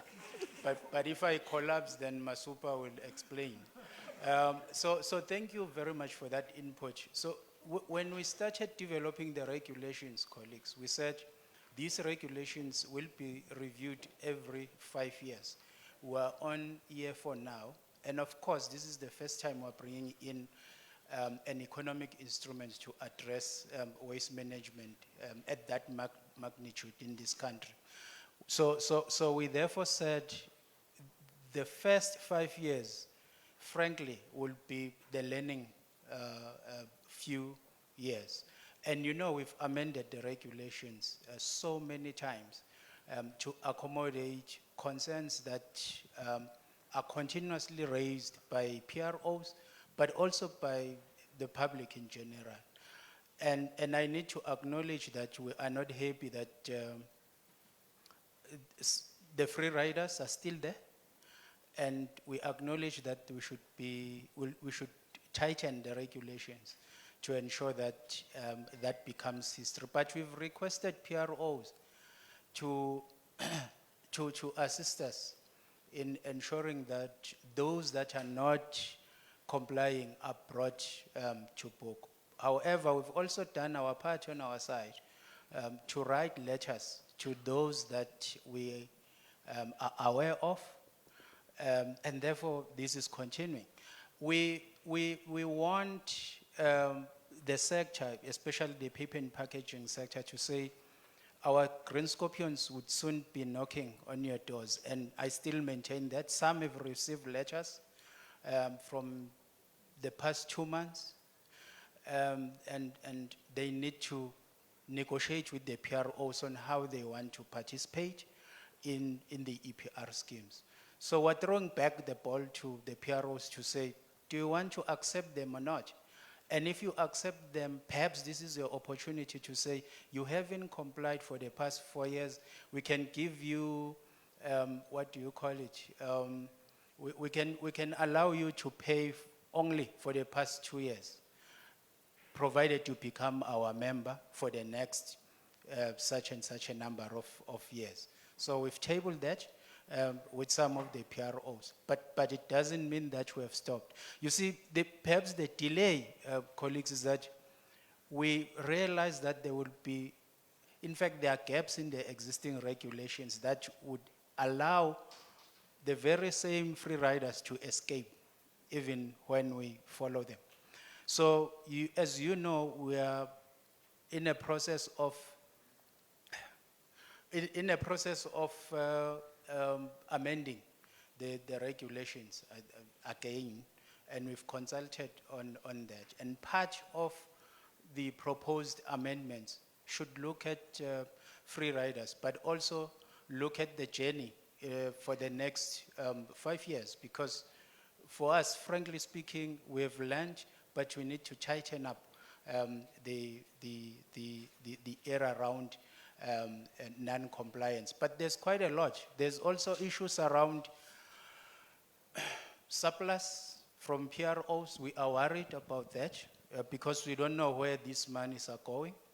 And therefore we believe that, and we're not saying PROs are negligent about this. We just need to ensure that there's policy or regulations are clear on how surpluses should be utilized or saved. If you want to save them for the future generations, that's fine, but let's have a policy that talks to that. So that's another area that we've identified. But we've also learned from international organizations or other countries rather, that perhaps the number of PROs that keeps on coming in is our own challenge. So maybe in the near future, when we revise the regulations, we should look at whether opening up the number of PROs to an infinite end does really assist us, or we need to go back to streams-based PROs. That's another discussion we are looking at a policy level. But I think from government we are clear. There's a clear position to say we all need to transition to a circular economy, and Masupa indicated that the supply and demand equation needs to be balanced, and therefore that policy instrument must be able to assist us, and the policy instrument in this regard will be the you see, the reason why we we went very fast to bring in EPR into the space. One was to ensure that we alleviate the pressure from municipalities to ensure that PROs take charge, but also how do they take charge?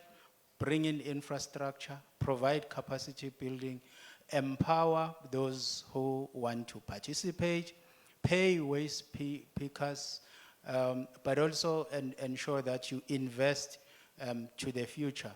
We've seen a good progress with a lot of PROs, but of course there's these gaps, and we accept these gaps.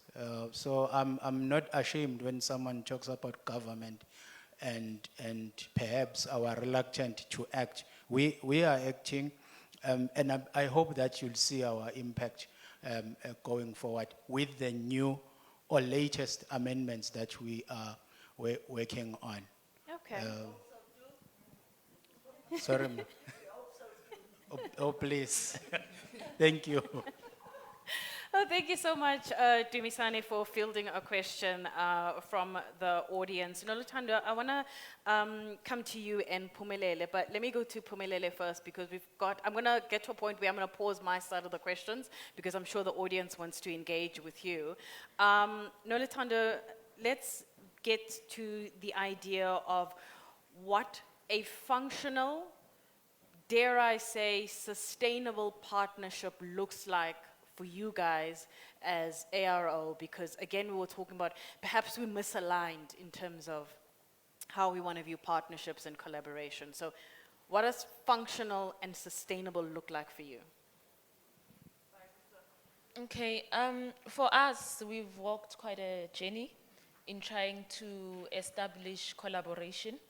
And we have our own principles of collaboration that are based on humanity, respect, and dignity. And that has been our way of engaging with various partners. So what we've achieved in the last 2 years is a proper structured working approach led by reclaimers, where reclaimers resolve their own challenges of ensuring that we have functional facilities that could potentially provide jobs and also provide sustainability of a proper, functional, profitable business for reclaimers that work in these facilities. So in the last 2 years, we've established 2 mega hubs. Those hubs are responsible for receiving of material, sorting of material, and also baling and then selling directly to recyclers. But how we see sustainability and for us to move from that phase. Right now, we're actually in a fundraising campaign for developing a program around sustainability, that how do we then grow these facilities. So our plan in the next 3 years is to launch 2 more mega facilities that will be responsible for sorting and baling of materials, and also launch 5 smaller satellite sites, which will be run by reclaimers, led by reclaimers, but those facilities would be feeders to the 4 mega sites. And we're looking at doing this in Gauteng, city of Joburg, and Mogale City. Then again, in Mpumalanga, we're looking at working at 2 local municipalities under Gersibande, Chief Albert Lutuli and Msugalikwa. We've been working quite closely with Fiber Circle in those areas. So what does it take for us to achieve that? We need professionals that would be assisting reclaimers to achieve this. Professionals such as myself, we need 6 more NOLUs. We need sales managers. We need logistics managers and partners. Recycling is indeed a logistics business. We also need sorters, baler operators. We need health and safety officers. We need all of those in our facilities. And in terms of monetary value, what does this look like? We need baler machines. We need working spaces. We need scales. But putting a number to it, we need $4.5 million US in the next 3 years for us to achieve this. And which partners have we partnered with and who are we looking to partner? We're looking at PROs to partner in this mega project for the next 3 years. We do have our main funder, Alliance to End Plastic Waste, who will be funding majority of the funds. We do have confirmation from Unilever to fund the similar project. We have confirmation from Anglo Foundation, Transform, and we're also looking for other partners to invest in the same project. What will this project achieve? We're hoping that we will achieve 40 KT in terms of plastics, that is excluding paper, but we're looking at a model that will at least achieve 60 KT in the next 3 years. Number of jobs that we are looking at, we're looking at around plus minus 200 jobs that would be created by these facilities.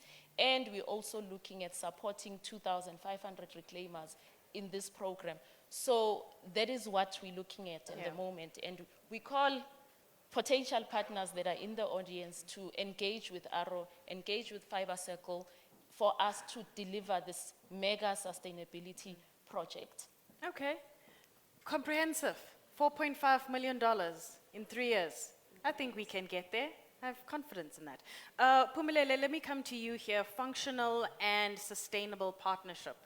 What does that look like for you as MK Green?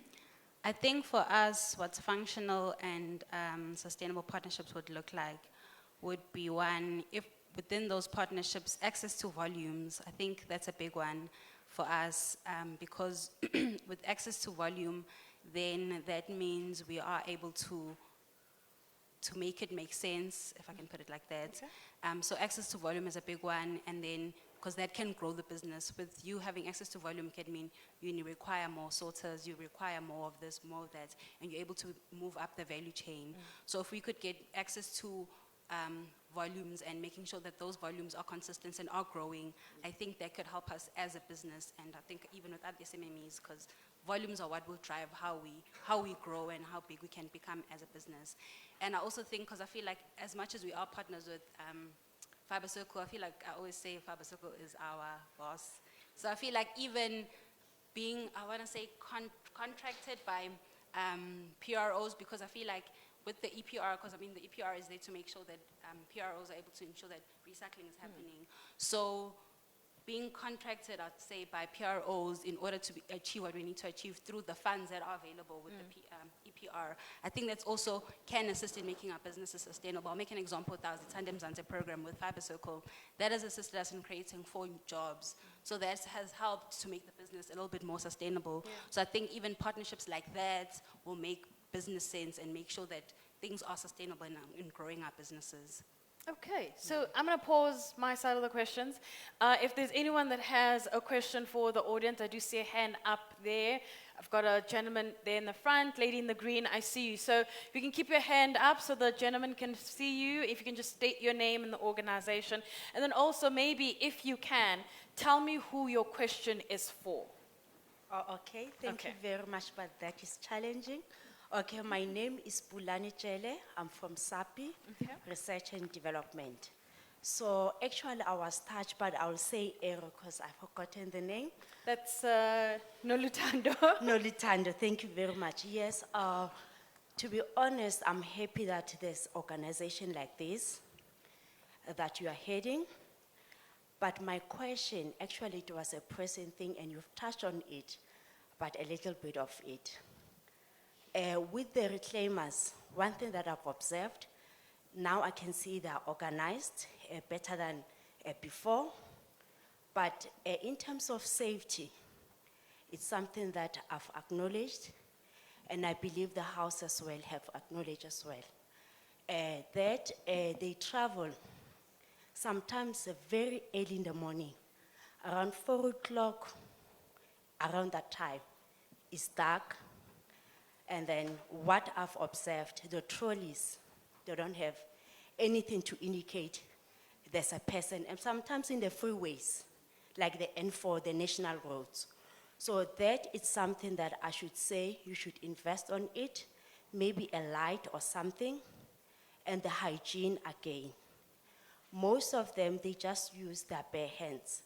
So if, in short, in summary, if we can just emphasize safety as well, it will be more adding value. But anyway, to be honest, I'm happy for such effort that you are taking. Thank you. Okay. Ma'am? I'm not going to stand. I'll be sitting. Good morning to everybody. Thank you so much to Fiber Circle for the opportunity to have invited us to a forum like this, because this is what we need, I think, more of it. And then I want to thank Fiber Circle for coming to the rescue when we were drowning. Last year, my name is Audrey Caster, I'm so sorry. Audrey Caster from Purpose Recycling in Eldorado Park. I'm the MD for Purpose Recycling, and I'm joined by my partner, which is Shannon Boer, director for the project director. We are overseeing 9 members, including ourselves is 11. Last year, our members didn't have any money in December. They didn't have bread on their table, and we were really, really drowning.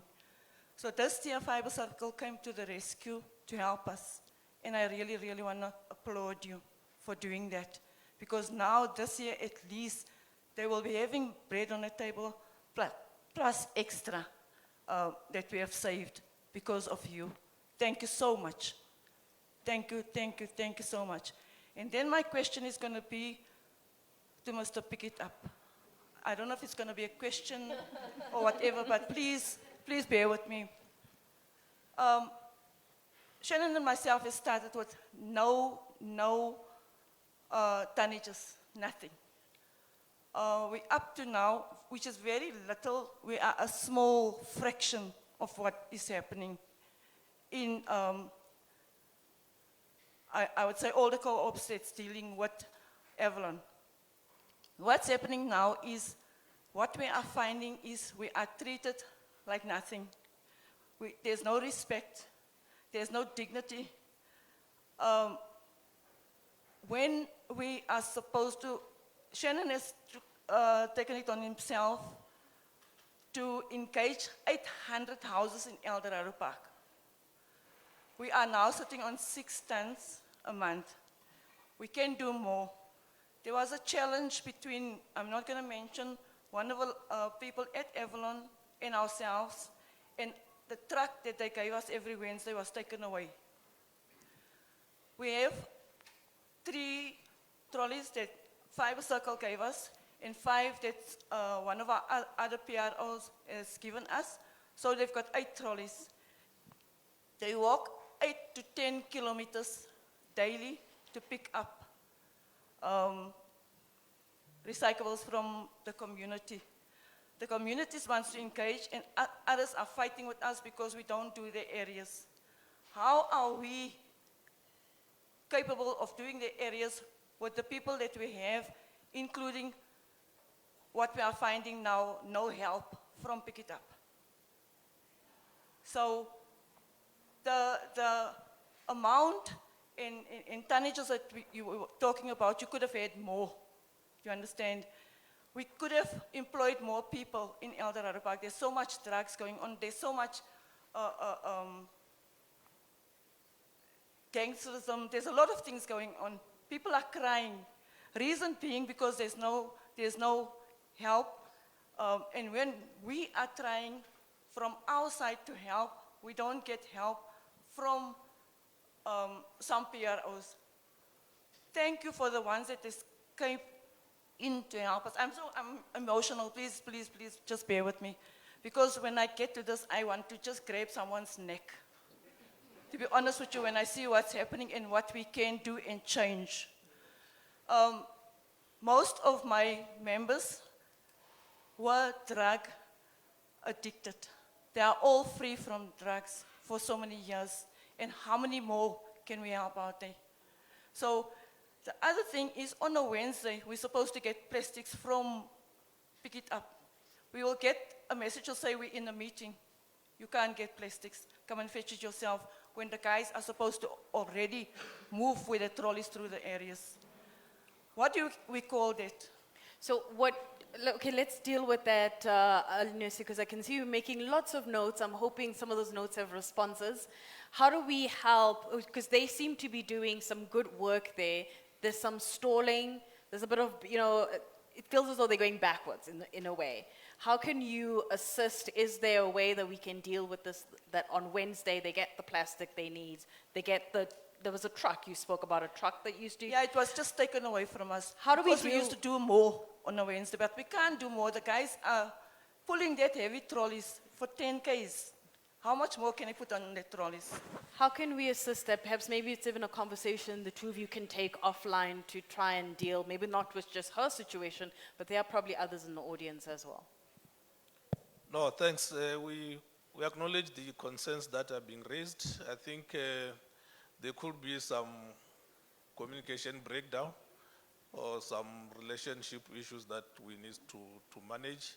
So we'll create a proper platform so that we can monitor this relationship going forward, so that if there are challenges on the side of Pick It Up, they are professionally and communicated in time so that we can intervene and see how best to make the situation work for both parties. So I think it just shows that in the system sometimes we do encounter challenges and so on. So there could be a reason, but we need to have a better relationship and communication. When a truck is withdrawn, it cannot be that you are told on the day that you are not going to get the truck, you are not going to get the plastic bags and so on. So I think we will look into that. We'll take it out of the meeting. Thank you. I did see 3 hands. I saw a hand there, and there's one here, and hand over there. So let's do those questions. And if there's any question that we don't get to, can I ask that you approach the panelists during the break? Because I want to give you a moment for you to stretch and grab a cup of coffee and then come back for the second session. But let's deal with I see there was a hand there. Let's get your question, and then we'll come this side to deal with the hands that we did see. Good morning, everybody, colleagues. My name is Tebogo Tema from Enviro Green Projects. So my questions, I think, will be based to everybody that's in the panel. My first question, I think, will go to Arrow. In terms of the integration of the waste reclaimers, in terms of stats, who's leading? Is it the foreign nationals that you guys are registering, or South African citizens? Why am I asking that? I'm youth and I'm based in Soweto. So waste is a form of self-sustaining us. So we find a challenge that when we try to go into the space, we find foreign nationals intimidating us. And then my second question, I think, would go to maybe Fiber Circle. So in the beginning, I heard we were speaking about circular economy. I don't know, as you guys, as Fiber Circle, your criteria when it comes to organizations that want to bring forward proposals in terms of circular economy. What is the criteria? Why am I asking that? The first lady that brought up a question about the trolleys. I've developed something that reflects for the trolleys when you drag your trolley, that can reflect. Basically, yeah, it's something that's reflective, and it's something that's been used from recyclable materials. And then my last question, yeah, this one is going to pick it up. In terms of practicality on the ground and in the townships, is separation at source really working? Because I find a challenge when it comes to separation at source. We stated that it starts with behavior change. But behavior change, I don't see anywhere we target learners or the young ones in terms of behavior change. I think everybody as an adult in this room, if a young one was supposed to tell you to pick up a litter, you'd really feel bad about that. So in terms of behavior change, when it comes to pick it up, your education and awareness through your separation at source, through your war at waste programs, what is it that you guys are, besides campaigns, what is it you guys have planned in terms of behavior change, especially for the young ones? Thank you very much. Okay, so let's answer those questions while we get the microphone across the room. Let's answer backwards. So let's get an answer from you, Alinesi, and then we'll move to Edith, and then the last response we'll get is from Nolutando while we move across. So do you want to take that one? Thank you very much. I think you are correct. In terms of the behavior or public environmental awareness, we do have good programs, but we think there's more room to improve on our interaction with children in particular. But we do visit a number of schools. We recognized environmental days of importance. We have got a number of competition working with some of the PROs in schools. It's just that awareness sometimes is not good enough because it's not like a well-structured, long-term and so on. So it's something like a stopgap. So I think we can do more working with the rest of other partners. But schools we do. To what level are we reaching schools in Gauteng? Capacity issues again, but there are those that we have targeted that we are working, but we can always improve and reach out with the rest of the partners. I think we also target township schools, so maybe to an extent how we are mobilizing all other stakeholders to be aware of the program. The programs that we're doing in communities is not good enough. We don't communicate enough through various social media or traditional communication channels and so on. So there's a room to encourage champions or ambassadors for environment and waste going forward. But I think we can work around. In our MOU with Fiber Circle, we have got one of the intervention area is awareness in schools and so on. So hopefully we will reach few more schools. CEO. CEO, do you want to take the other question? Swiso, I saw you in the room. Please wave to the gentleman. Abuti, that's the colleague that you need to speak to with regards to the trolleys. He's our partner, a trusted partner of ours, so thank you very much. I would like to assist my colleagues that pick it up. We do have a program that does speak to young people. And in recent times, we've also been able to extend our learning to schools for deaf learners. We've got a program that is articulated in all our languages. It's called Zitande Mzansi. It's for grade 4s and 5s. Supported very much by the Department of Basic Education. The choir that you saw here today, colleagues, and perhaps for you in the room who do pay for these things, you're not aware of it, but you have supported a very important cultural part of South Africa. Through the ABC Motsepe Foundation and the Department of Education, 300,000 South African learners participate in choral music in South Africa. Did you know? And annually, Stellenbosch University wins the International Choral Music Choir Festival. It's been 2 years in a row that they've won. Okay. Wits is also good, so don't look at me like that. I'm a Witsi myself.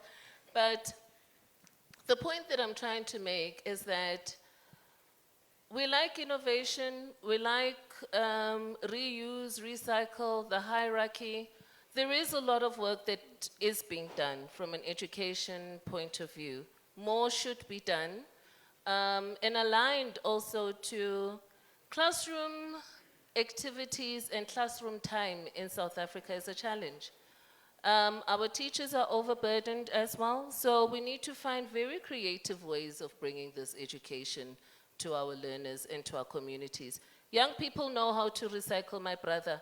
The problem is adults. It's not the young kids, okay? It's us who litter. And the young kids know better than the adults. So, you know, you must check that research because it's very important. It's not the children who litter, it's the adults. Do you want to take the question around the foreign nationals? There was issue around intimidation. How do we solve that? Yeah, so on the stats, it really depends on context in terms of if you look at Gauteng, the ratios in our database, it's more around 60% foreign nationals and 40% South African. But also if you look at the informal recycling history, you'll see that most of reclaimers that are doing this work used to be miners. And when the mining industry really slowed down and closed, most of those individuals resorted to reclaiming of materials. And that has been the trend in the informal space in the industry. Hence, you're seeing more foreign nationals in the industry versus South Africans. And most of the people that are in this industry, it's not something that they woke up and said, I would like to be a reclaimer. I don't think that there's any reclaimer that's there that has decided that. It's circumstances. You need to make a living. You need to feed your family. So that's how it's been. Then in terms of areas, yes, we do acknowledge and we know that there are area turfs, challenges, where you find that a certain reclaimer has been collecting in that street probably for the past 10 years. And you, as someone that's new, breaking into the industry, wanting to share the type of space, normally you are really not welcomed in that space because it means that you are taking over someone else's turf of which they've made an income in that space for a certain time. Yes, the industry has more foreign nationals, but it's due to other different aspects or reasons. Yeah, but that's how the industry is. But you are welcome to contact Arrow to speak to me if you'd like to partner or maybe work on a small recycling project. Yeah, but what we've also noticed is that in our stats, majority of our database, you'll be surprised, youth is probably less than 20%. Majority, it's older people, and most of them are above the age of 50 that work in the recycling space. Thank you for clarifying. Let's take one question and then we're going to go into a comfort break. It is on. Oh, it is. Hi, everyone. Yeah, I just saw my homies here, Purpose Recycling, Eldaro Park, shout out. Yeah, so guys, my name is Leboham Mukwena, and I'm from a company called the Recycling Hub, the coolest recycling company. Check it out on TikTok. So yeah, my questions, this is not a Pick It Up bashing session. I just want to ask something. Why is it that Pick It Up prioritizes co-ops over us? I mean, I think we all want to do the same thing. I also want to employ people. I also want to grow. But since I started, I think this has pushed me to do the kind of business I do within the recycling space. I also wanted to have land, have a space where I could recycle, sort, and do that. But when I went to the same Avalon branch that you guys went to, they told me that they do not give spaces. So that propelled me to start collecting from businesses. And that has sustained me for some time now. I think I'm 7 years now in this thing, and I'm doing very well, pushing good tonnages. Yeah, I'm hyping myself. I can't now, I'm nervous. Yeah, and then, so I want to ask, it's about the co-ops over entrepreneurs, and then I also want to know, how does Pick It Up exactly support guys like us? Okay. Like me? And then the last one is, those reclaimers, I heard him saying one of their successes is that they're working with reclaimers that are at landfill sites. How many of those reclaimers are South African? Because I live next to a landfill site, and to be honest, there are no South Africans there. I'll park it there. I think Noluthando dealt with that with her stats response. If you missed it, can I connect you with Noluthando because she has the stats and all of that kind of detail. She'll be able to give you some color. But She's we'll deal sitting with right those. next to me, so yeah, I'll attend. Okay, so we'll deal with those two questions from Pick It Up.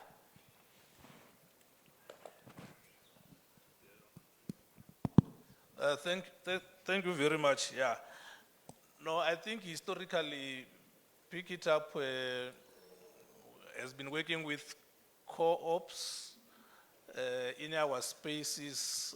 I think government generally had a program to encourage individuals to organize themselves in a form of an organization and co-op in terms of the DTI then was the preferred model. And you are correct to ask those questions. What is happening right now is that we are going to open up and advertise for co-ops and individual entrepreneurs to apply to operate in our spaces. However, in the last 10 years or so, the environment was sort of closed. So we recognize that we need to open it up. The idea is that those co-ops, as they gain more experience and exposure, they elevate into some form of business organization so that they can engage at a bit higher level and leave space for others to come through so that we have got some empowerment and development. So you can, early in the next year, there will be an advert to try and give spaces and make the process quite open and fair for all other players. So that is how we will be going forward. And that is for the current co-ops that are sitting, we will be communicating with them to say this is the situation and we need to see movement because we cannot be supported forever at the exclusion of others. Of course, there is not enough space for everybody in terms of the infrastructure that we have, but we will be going out on a public invitation. Thank you. All right, so I'm going to pause. I know you have a question, sir, but what I'm going to do here is that I'm going to let you go onto a 10-minute comfort break. I'm pretty sure you have someone you've earmarked for that particular question. Is it Pick It Up? Oh, of course. So what I'm going to do here, I swear Alunesi is like the friendliest person ever. He is going to come and answer your question, and perhaps it's something he can have a discussion with over that 10-minute break that I'm going to give. But right now, I do want to take a break, so thank you for the questions that we've been getting for the audience. Like I said, if there's anyone else whose question I didn't get to address, the panel members are here. They're going to be moving around the break. They're going to be here even at the end of the event, so you're more than welcome to approach them. It is 11:06 on my clock, and we're going to reconvene back in this room at 11:20. We do have the Minerva School Choir that is waiting to entertain you and sing a little bit more, so please enjoy that. But thank you so much to the panel members.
Sheshwani Winaba Enzivaina, Winaba Enzivaina, Wini Kumfuka, Wini Pale Makaya, Wini Pale Makaya.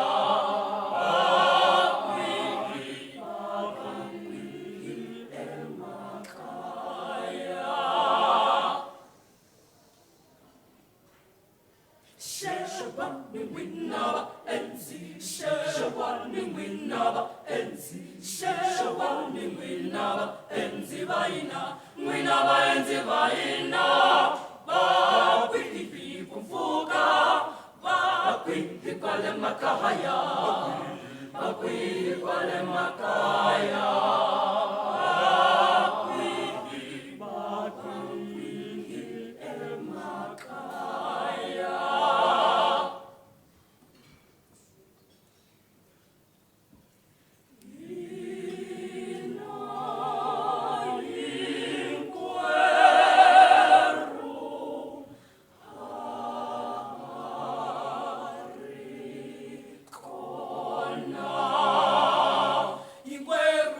Hawatakile inkweru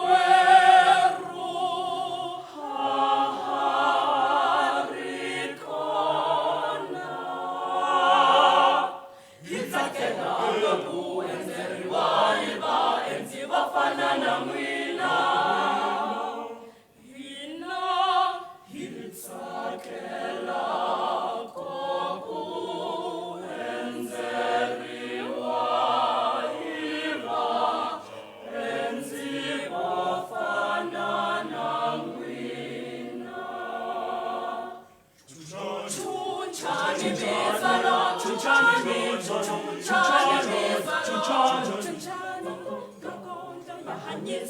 Wait and sing a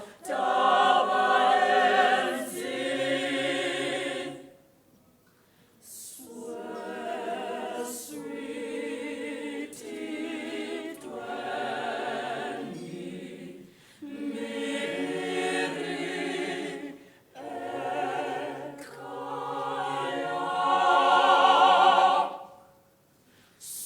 Swear, sweetie, dweni, miri, ekaya. Chunchani nizala, chunchani, chunchani nizala, chunchani makonda ya hanyisi, wait and sing a dava enzi.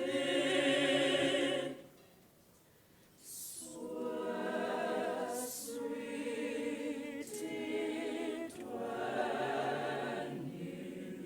miri, ekaya. Swear, sweetie, dweni.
sweet chariot, coming for to carry me home. I fell in love with somebody who doesn't know my name. Coming for to carry me home. Sing low, sweet chariot. No, carry me home. Well, I fell in love with somebody who doesn't know my name. Coming for to carry me home. Sometimes I'm up, sometimes I'm down. Coming for to carry me home. Well, I fell in love with somebody who doesn't know my name. Coming for to carry me home. Sometimes I'm up, sometimes I'm down. Coming for to carry me home. Well, I fell in love with somebody who doesn't know my name. Coming for to carry me home. Sing low, sweet chariot. Coming for to carry me home. I fell in love with somebody who doesn't know my name. Coming for to carry me home.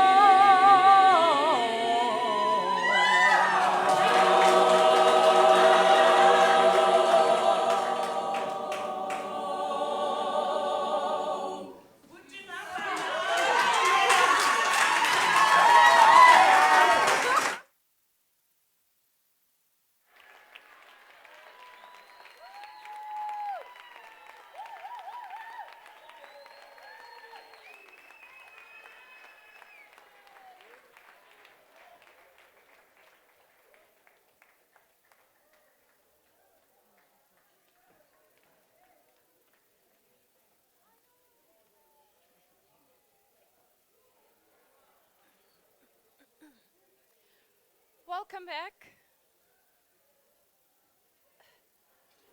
Okay, welcome back. I hope you enjoyed that.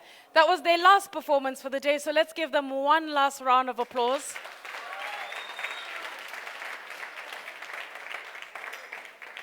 They were absolutely fantastic and really tying it all together as we have these conversations. So we're going to shift gears a little bit, and you'll see that some of the themes that we've discussed earlier on in the first panel might trickle into panel B, especially as we get into certain aspects. So the first panel, it was all about how we increase collection and recycling rates in South Africa, but also focusing on that aspect of building partnerships to deliver results. So now we're saying, okay, we want to build partnerships to deliver results, but how do we get there to a point where we have a paper sector that stimulates the circular economic growth and again creates those sustainable jobs? What's nice about this panel is that it's got different role players. I said to you, we've got retailers, we've got academics, so we've got different people playing in that space. So I'm going to introduce them so they can help us have this conversation. I'm going to start off with Don McFarlane, who is the packaging senior at Woolworths. If you can join us on stage. Then we have Onalin Namasondo, who's a sustainability manager at Huhtamaki. I hope I'm pronouncing that correctly. Huhtamaki, there we go. Thank you so much for correcting that. Then we have Professor Kevin Harding, who is an associate professor at the School of Chemical and Metallurgical Engineering at Wits University. And then we have Edith Leota, CEO of Fiber Circle. Ma'am, if you can join us on stage. Jermaine Raja, who's the National Sales and Relationship Manager at Impact. And of course, Natalie Harmser, who is the Brand and Innovation Leader at SIG Group. And she'll also be with Nicola Wagstill, who is a Sustainability Manager for Middle East and Africa at SIG Group as well, ladies. You can join us.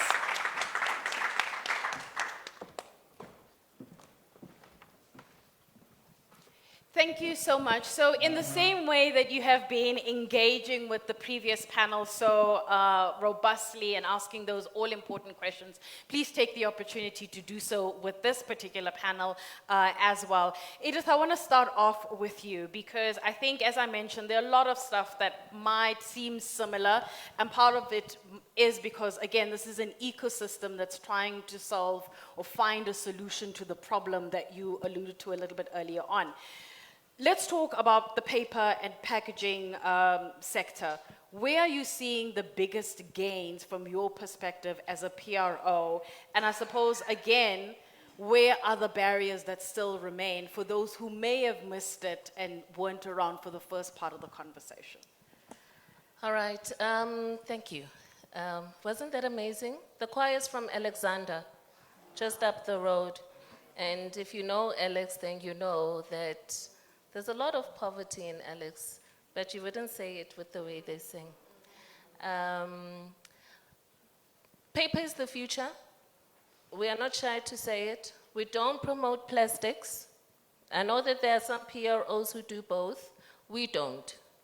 We believe that paper is going to be and will always be the future of packaging. And we believe this because we know that it's renewable. We have a very strong record in South Africa from a forestry point of view. When we look at the people on the stage here, it's people who do understand that paper is the future. I know some of them will be mad, the PROs, but it is important for us to be experts in our fields. And I don't believe that all PROs can do everything. I don't, you know? Because you do have to understand how the different molds work, what type of challenges they have, and Una will speak a bit more about that. What sort of research do we need? And this is why you have Kevin on the stage here. And if I look at some of the challenges that we have from a collections point of view, Impact collects and recycles. It has a recycling mill, okay? So for us, it is important that you have to have deep expertise in what you do. And we are not shy to say that, luckily for us, we didn't have to do anything with regards to plastic. It's done it for itself. But coming back to your question, why is it important? The more recyclable materials we have that we can add into our basket, the better for the circular economy. Okay. Unalina, I think it was actually the best segue because in some way Edith kind of threw the ball into your court to answer my next question. And you did say it is pronounced Huhtamaki. Huhtamaki. There we go. Okay, I've got it. Let's talk about what Huhtamaki does for those in the audience who are seeing you for the first time. Okay. Thank you very much for the opportunity. I am from Huhtamaki. Huhtamaki is a packaging manufacturer. We produce, you know, we have different offerings, both plastic and paper, but very innovative, moving towards paper, like Edith has said. Paper is the future, so from our innovation space, we're working very hard on that. But Huhtamaki produces packaging for eggs and for Woolies, for example, your cups, your KFC, buckets. So yes, it is a manufacturing company. A lot of the times over the past few years, whether we're talking about this particular sector that we're in or perhaps even others that could be adjacent but slightly different, everyone likes to talk about the local economy and localization and what the localization strategy needs to look like for South Africa. What does the localization strategy look like for Huhtamaki when you take into consideration the packaging context from where you're in? Okay, so Huhtamaki is a global company. However, yes, we have footprint in South Africa. We have 3 different factories in South Africa producing different products from a paper point of view. And locally, we do acknowledge that we have a struggle in terms of paper as our main raw material. We use waste. So basically the theme really talks to what Huhtamaki does, from waste to work. We take recycled waste, we make product out of that. That is our key raw material. Without it, there is no product. So I was very happy to hear the previous panel indicating the challenges that they have, meaning there is demand. I'm answering a question where there was a question about supply versus demand. So there is demand for paper, waste paper specifically in South Africa. If you have it, I'm the person to talk to. So there is, in terms of the strategy, which Global is also promoting and encouraging us to really partner with recyclers, so which have done that. I will allude to that later on, but we've really partnered with recyclers, with some trust to really promote collection so that we can have enough feedstock for us to produce our product. You brought in the word, I'm sorry, I wanted to go to Woolworths, but you said something that was quite interesting here. The other panel as well, we've discussed this, they spoke about the challenges that they're going through. What are the challenges from the lens of Huhtamaki? The challenge is feedstock availability. Okay. And the challenge is quality feedstock availability. Because, I think we'll talk about it when we talk about separating at source, which I think that's what it affects, the quality of the feedstock that we're getting. And again, it's education, because we can just say paper. However, what type of paper do we need as Huhtamaki might be different from what the other organization needs in terms of their feedstock. So the challenge is the quality of the paper that we're getting and availability of that paper. So there's a lot of contaminants in the papers in the bales that we're getting, which it's a concern because obviously it affects our operations. But main challenge is availability of quality paper. Okay, let me come to Don here and have a conversation around sustainability, particularly when it comes to sustainability in retail. Some would say, depending on how biased they want to be, they would say that you often set the benchmark when it comes to sustainability in retail. But now the question is, what specific actions are working and where are you seeing the measurable impact in how you're approaching sustainability in retail? Thank you.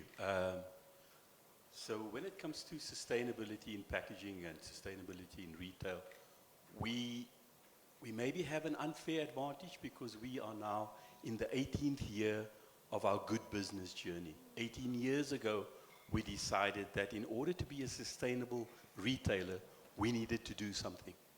And we started this thing called our good business journey. And like I said, it's in the 18th year now. And good business journey is based on principles that we implement into our organization, whether it's with the food that we sell or the way we package our food and the packaging that we use, that what we're doing is sustainable for a long period of time. And that forms the base of our sustainability journey. It's also something that we can measure and manage. And if you can measure something, you can manage it. So we have our good business journey set of rules, and we encourage our product developers and our new product development to use those rules and guidelines. And one of the key things is to create a demand for recyclate. So we as a retailer, we drive that demand. We are pretty sure that we need to. Because it's pointless if you recycle all these things that you recycle and there's no demand for it. The entire industry would fall flat. So we encourage our product developers and our new product innovation to be centered around using post-consumer recycled materials. For a long time it has been in plastics and other forms of packaging, but recently it's spilled over into paperboard. And paperboard has come a long way now. It's come a long way. It's no longer just a tea carton and a toothpaste box or a corrugated chipper to get your product to a warehouse and into a store. Paper has evolved into technology coatings that allow it and gives it oxygen and moisture barriers, which is essential to safely packing product. So we drive that demand. We know what our position is in this chain, that we have a sustainable system that will always come knocking at a recycler's door to ask, hey, have you got post-consumer recyclate that we can send to SAPI, or we can send to Huhtamaki, or we can send to Impact, so that they can make new from the old that we used previously. That is essential. That create that demand. And that's an opportunity. Where's the government? That's an opportunity. It's an opportunity there to legislate about that. To say to brand owners and retailers that you have to use a minimum of X amount of post-consumer recycled materials into new packaging that you use. Yes, it can get a little bit unbalanced sometimes, like we see in the plastics industry now, where post-consumer recycled materials are now more expensive than virgin materials because of the lack of availability, and that old adage, the supply and the demand is now out of kilter. But we as brand owners and retailers know our position in this chain. We create the demand for old fiber to be used in new fiber. Okay. Natalie, let me come to you here. In the same way in which we had to outline what Huhtamaki actually does and how they fit into the conversation, let's talk about who SIG is and what your position is in the chain.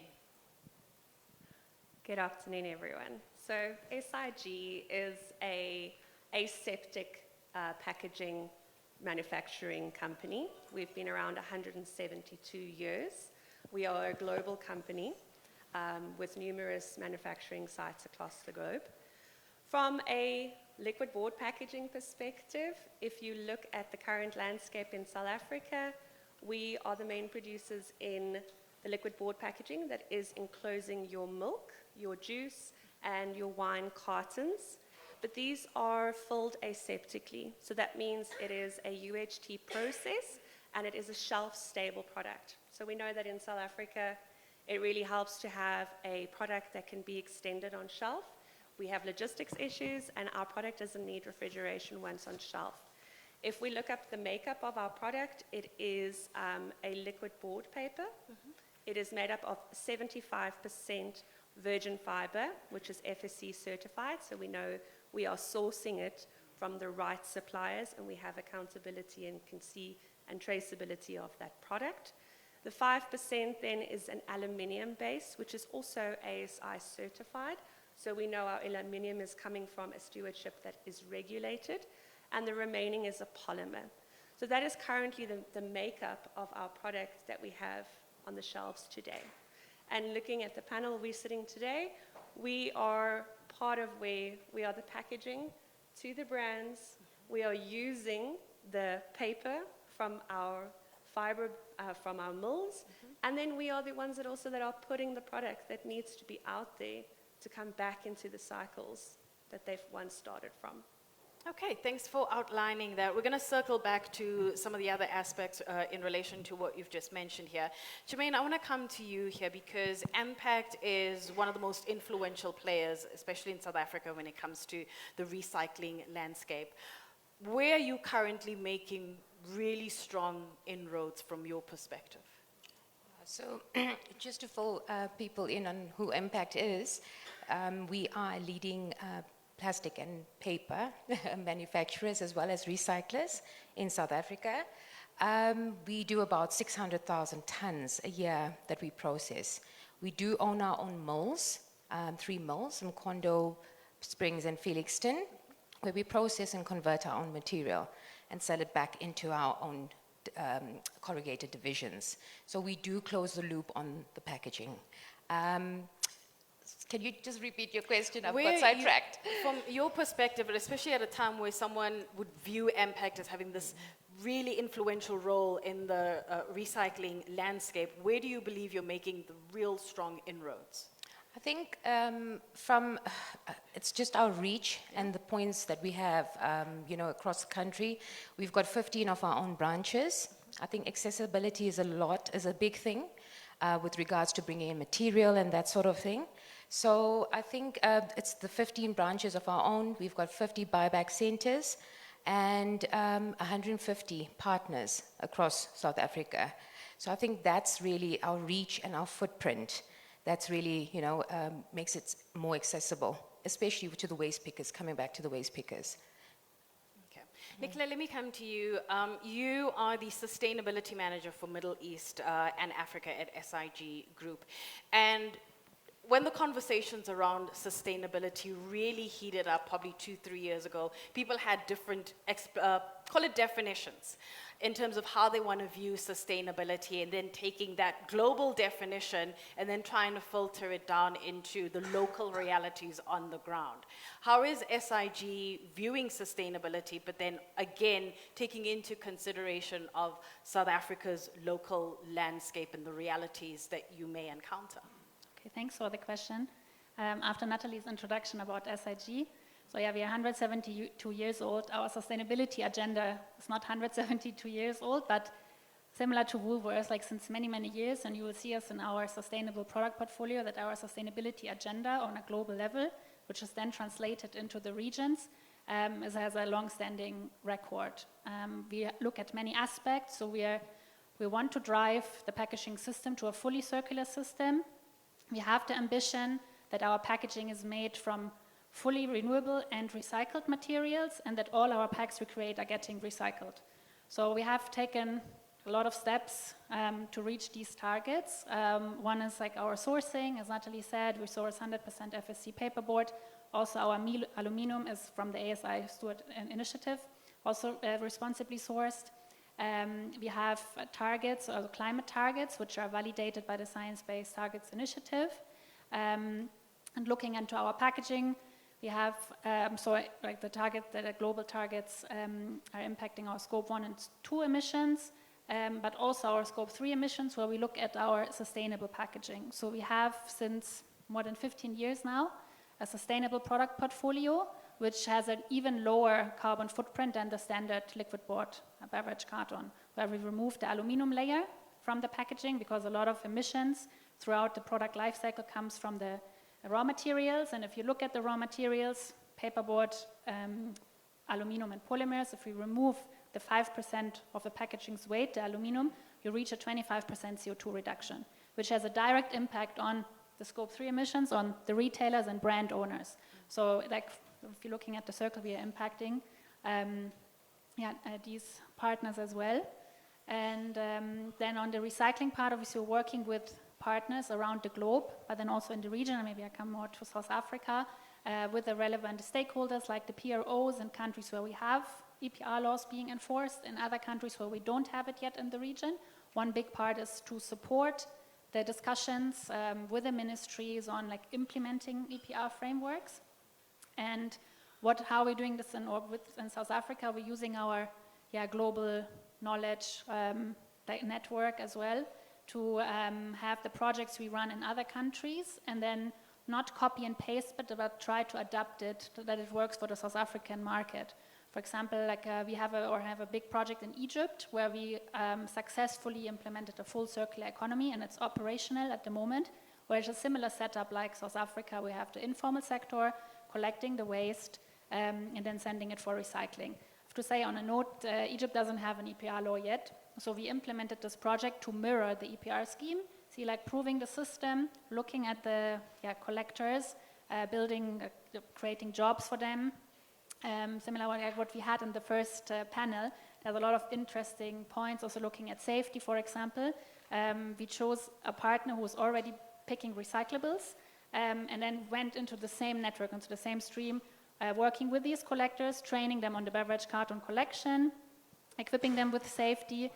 Big target is focusing on women and youth, really to build them up, make them independent, create an income for them, and then also look at the recycling part, enable the mill, like in Egypt, like to recycle, and also looking at the polyol, recycling up the separation, the fiber from the polyol. So, and what we are doing with the Fiber Circle is similar, I would say, like working with Fiber Circle on collection programs, like how the collection can be increased, also on awareness campaigns, because the consumers need to be aware of that this type of packaging is recyclable and ideally be separated.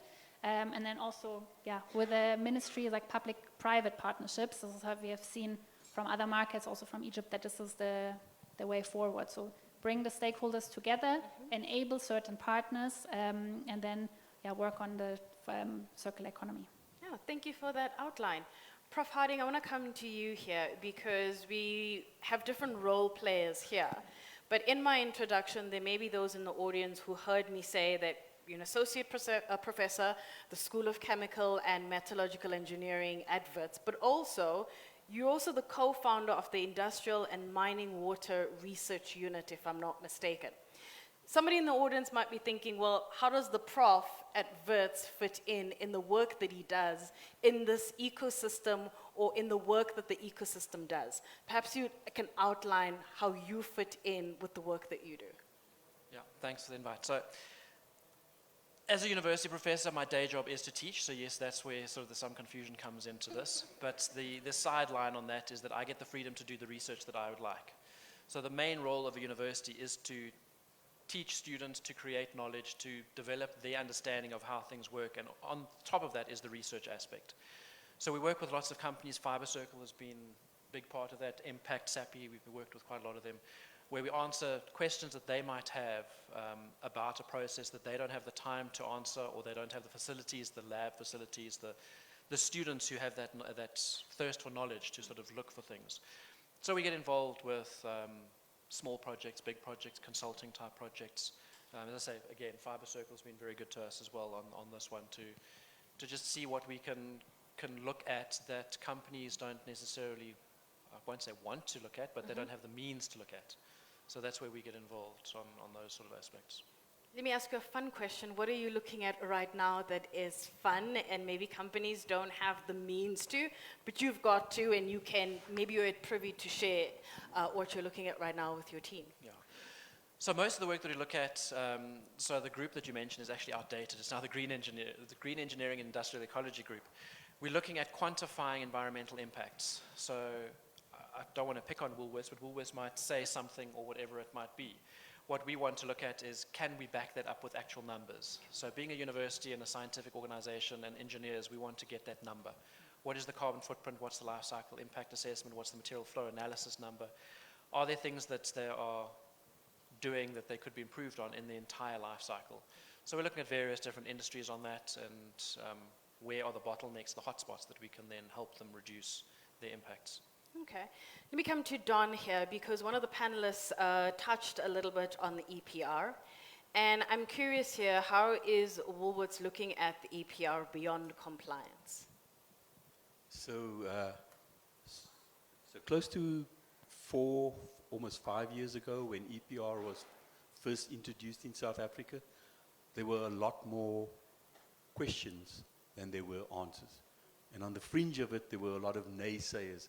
And I was happy that Minister Barbara Dallas-Creasy implemented it anyway.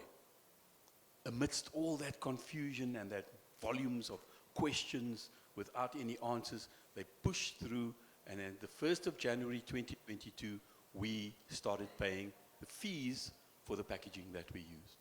We divided up our entire store, and we decided and listened to all the PROs and said, this aligns with us. We think for carton board paper, we're going to join Fiber Circle. And there were a lot of other guys on the fringes also making similar noises about carton and board, but we chose this one. And so we went through every packaging format and type that we had, and we ended up with our 5 PROs that we joined. That system, that the EPR system that was introduced, with all its questions and little answers, is now almost 5 years in operation.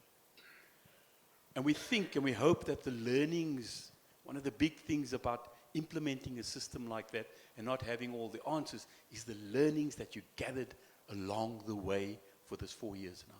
And we're hoping that the legislation, and we're big advocates of more legislation. We like eco-modulation, the system of introducing higher fees for hard to or not so easy or non-recyclable packaging material. We like that concept because it will drive brand owners and retailers to sit up and think about what they're placing on the market and then make the necessary requirements.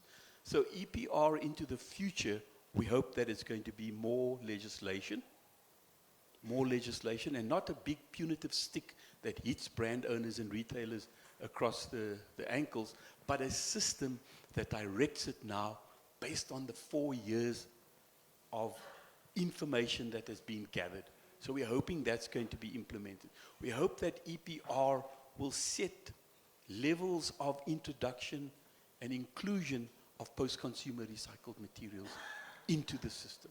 We're hoping that EPR will identify areas that are problematic and make legislation about it, responsible legislation around problematic areas in South Africa and what is being placed on the market. So these are the things that we see EPR being elevated to in the second 5-year term that commences on the 1st of January 2027. It's been a great learning. It's one of the things that when I spoke about us starting this good business journey 18 years ago, was that very early on in the journey, we realized that we cannot do this on our own. It's a massive collaborative effort. But it's who you collaborate and who you partner with. It's got to be like-minded people. And a lot of the producer-responsible organizations are like-minded. We see the synergy between ourselves and Woolworths. It's a one single goal. Because we're all here for one reason. Nobody's mentioned it, but I'm going to mention it. We're all here for the planet, guys. That's what we're here for. That's what our good business journey started out as. Something to do for the planet. Something that's going to ensure that we remain sustainable into the future. And we're hoping that EPR and government legislation will look at that and start introducing more legislation around that. Jermaine, building on what Don's mentioned here when it comes to addressing the problematic areas and looking ahead, if we're to call it an EPR 2.0, what does an EPR 2.0 look like for you as Impact in relation to what Don has outlined there? Yeah, just adding on to what Don said, it is a collaborative effort. It has to be, and working together with like-minded people and companies and organizations. So just going back to earlier, the one thing I missed was that we have 2 R&D labs where we work with brand owners to develop their packaging. So EPR 2.0 would be exactly that, to develop packaging and going back to, or going to, one of our challenges is that, I'll just give you an example. Sometimes we'll have a recyclable material coming in at one point where we can take the material, a couple of months or a year down the line, it becomes non-recyclable. So that's a big challenge for us. And that's because the brand owners have changed the way, they obviously driving costs down, the makeup of the material, is non-recyclable. So that's one of the challenges, and working with brand owners to, work towards a common goal where that material or that packaging that they're putting out into the market has a, recyclable value. So that would be for us. Yeah. Prof, I want to come to you here because as we try and imagine an EPR 2.0, obviously everybody in the ecosystem will give their input, etc. But then also the smart people in the room like yourselves and the others out there bring the data and the research, etc. Before we even try to imagine a 2.0, is there data or research that from your perspective may actually be underutilized by certain parts of the ecosystem? Or is everyone using the data that is available to its full potential as they try to imagine a way forward here? I know, I asked so much.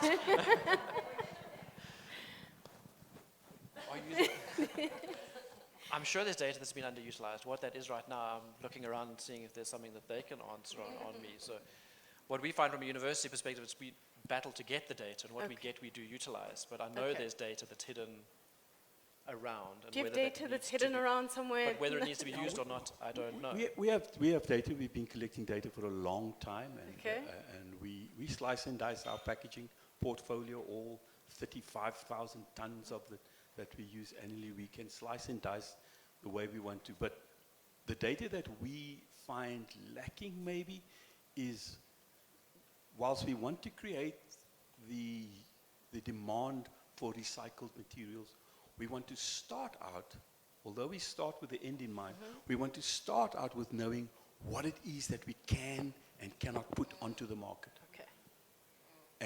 And that is where in the fiber industry, which is maybe a bit lacking. In the plastics and aluminium, beverage cans and tin-plated steel cans, rigid and flexible plastic packaging is pretty clear. This is what you don't do. This is what you do. In the fiber industry, it's a sketchy thing. So we often look for that data. Can we do this? Yanre de la Rey is my new best friend. Yanre, can I do this? Can I put this on the market? Is there data that validates this packaging type that can still allow us to put that recyclable logo on it? And that is the area where, yeah, we can slice and dice tonnages and let you know what all that, we've got it available. It's readily available. But it's the what we put onto the market that is also important where the data is lacking in the fiber industry. Okay, so let's deal with the data issue before Prof wraps it all up. You don't have any data lurking around that you are underutilizing? You're using all your data as Huhtamaki? Yes, for me as well, Yandre is a friend. Oh, okay. Who is this person in the room? Yes. Can you show who you are? Okay, there you are. Because I think for us, we have, because we've got different offerings, we have products that are fully recyclable, but we also have products that we in between because we want to understand how best can we recycle this, and that's where Yandre comes in. So he knows, he's got the numbers, and it also depends on what numbers are we talking about, because we've partnered with one of our customers where we were literally on the ground, walking around Johannesburg looking for their product so that we can partner with them to see how best we can recycle that product. We couldn't find their product in the buyback centers around Johannesburg. That was located by Fiber Circle, so it was in collaboration with Fiber Circle as well from the collection department. They managed to find the product in Cape Town, but it was for export market. So it might be affecting the data as well, because then now that is recorded with the export market than in South. It's not kept locally. So that might distort the data as well. But I think that what we identified is that sometimes we don't even know where the product is lying around us. So how will the recycling space work, fit this demand if they can't even find what we're looking for? Okay, SIG, is Yandre also your friend? Okay. Impact as well, are you friends with Yandre? Yes, no, maybe? All of you are. Okay, let's... If I may add, yes, Yandre is definitely our friend. But so we know what we put onto the market. That's, I would say, an easy task. I think where we need to collaborate is, especially if there's many PROs, different PROs, many more coming to the market, that we harmonize the reporting, because all of these PROs getting the data from the recyclers, but then who's reporting what? So this is also what we're currently working on. I think going forward also for an EPR 2.0, this is something where data need to be looked at, and then who is reporting which numbers. Okay, so I think we've put a bow on the data issue. So then, Prof, then is there then an issue here where we may have aspects that's underutilized, that's readily available, but we're not fully, because the private sector has given us their side of things, but could there be other data from the policymaker side that could be underutilized? I'm not sure. So why I'm trying to half avoid the question is because we're scientists, we're engineers, where I come from. You can give us any data, we'll draw a graph, we'll put it in a table, we'll put it into some magical spreadsheet program, it'll give you something out. The mismatch in the alignment that's coming from the universities, we don't always understand or know what each company is looking for, what each PRO is wanting. And we often rely on the companies to come to us with their problem. What data have you got that you're not utilizing, and how can we help you? So unfortunately, as a university, we often sit around and we don't know the problems, we can make up the problems. So using this opportunity to say we're open to the discussions, we don't know all the problems. If you bring the problems to us, we can help try and solve them. The link from the PROs, the companies, to government, that's another misstep that we often have. We don't have those ties to the government and the municipalities as strong as some people think we do. So any data that's out there, we will use it, we will play with it, but we don't know what the honest answer is. We don't know what's missing and what we could still do. Okay. One of the other things which you would have heard in the previous panel is that we all spoke about partnerships and collaboration. And it seemed as though, again, I'm bringing it back here, whether we're all in this ecosystem, and there are probably others out there, whether we have the same understanding of how we're viewing partnerships and collaboration. So let me go to Team SIG here and get to Natalie, because Natalie has the biggest smile there when I said partnership and collaboration. How's SIG looking at partnerships and collaboration in the SA context as we try to imagine a circular economy? All right, I'm going to do it from a consumer perspective, Sure. and then I'm going to hand to Nicola on a project's perspective. But I want to go back to previous panel to say where there is a confusion of wording. If you, who are you, depends on who you're speaking to. So we've complicated our system a little bit as well. We look at packaging, and there's the term recyclable, recycled, and consumers get confused. Even some of the people in the system get confused. And there really has to be a clarity around what is being put on the market, like Don said. It is very much an involvement from manufacturers, from brands, right up into the PROs, because it filters from when you design the product. So if you're designing a product and you're looking at implementing something that's not recycled in our region, but it is perhaps elsewhere, it complicates our system. So that collaboration is so important. Looking at, when we look at our packaging technologists, that they are very aware of what is available, what is recycled, and what we should be putting on it. Going back to regulations, it has to be regulated to say that if it's not a recyclable product, there's a fee to that. Is it the brand owner? Is it the manufacturer? Where does it sit? And consumers are becoming very aware of the products that are on shelf. They want to know. They want transparent stories. They want to know that the brand I'm buying from has really looked into what is available. It's not just a bottom line for them, and it is a product that is packed with purpose, because that food that you're putting on the shelf is a valuable resource, and that packaging is the driver that gets it to our consumers. So it is a massive circle that we all play in, and each role is so crucial in delivering a product that is safe for the consumer, but also safe for the environment. Nicola? Yeah, if I may add, that it, for me or for us, I think it all comes back down to partnerships and collaborations, because we as a single entity, we can't do this alone. And if you're looking at the whole value chain, yes, for example, we can create a more sustainable packaging, but then if the retailer doesn't demand it, if the policymakers are ideally, they should incentivize this more sustainable packaging. Also, the consumer is the one who needs to buy it in the end, right? Like also we as an industry, the packaging manufacturers, we should work together. We also in the recycling part, we can show the value to the likes of Impact and say like, we can, in our packaging there's virgin fiber, what's the value for you to recycle it? Or on the polyal recycling side, like for the polyal recyclers like Infinite Industries, like what can you do with it? Like we can help and support, but we need the right partners to come together. Like us alone, we can't work on this.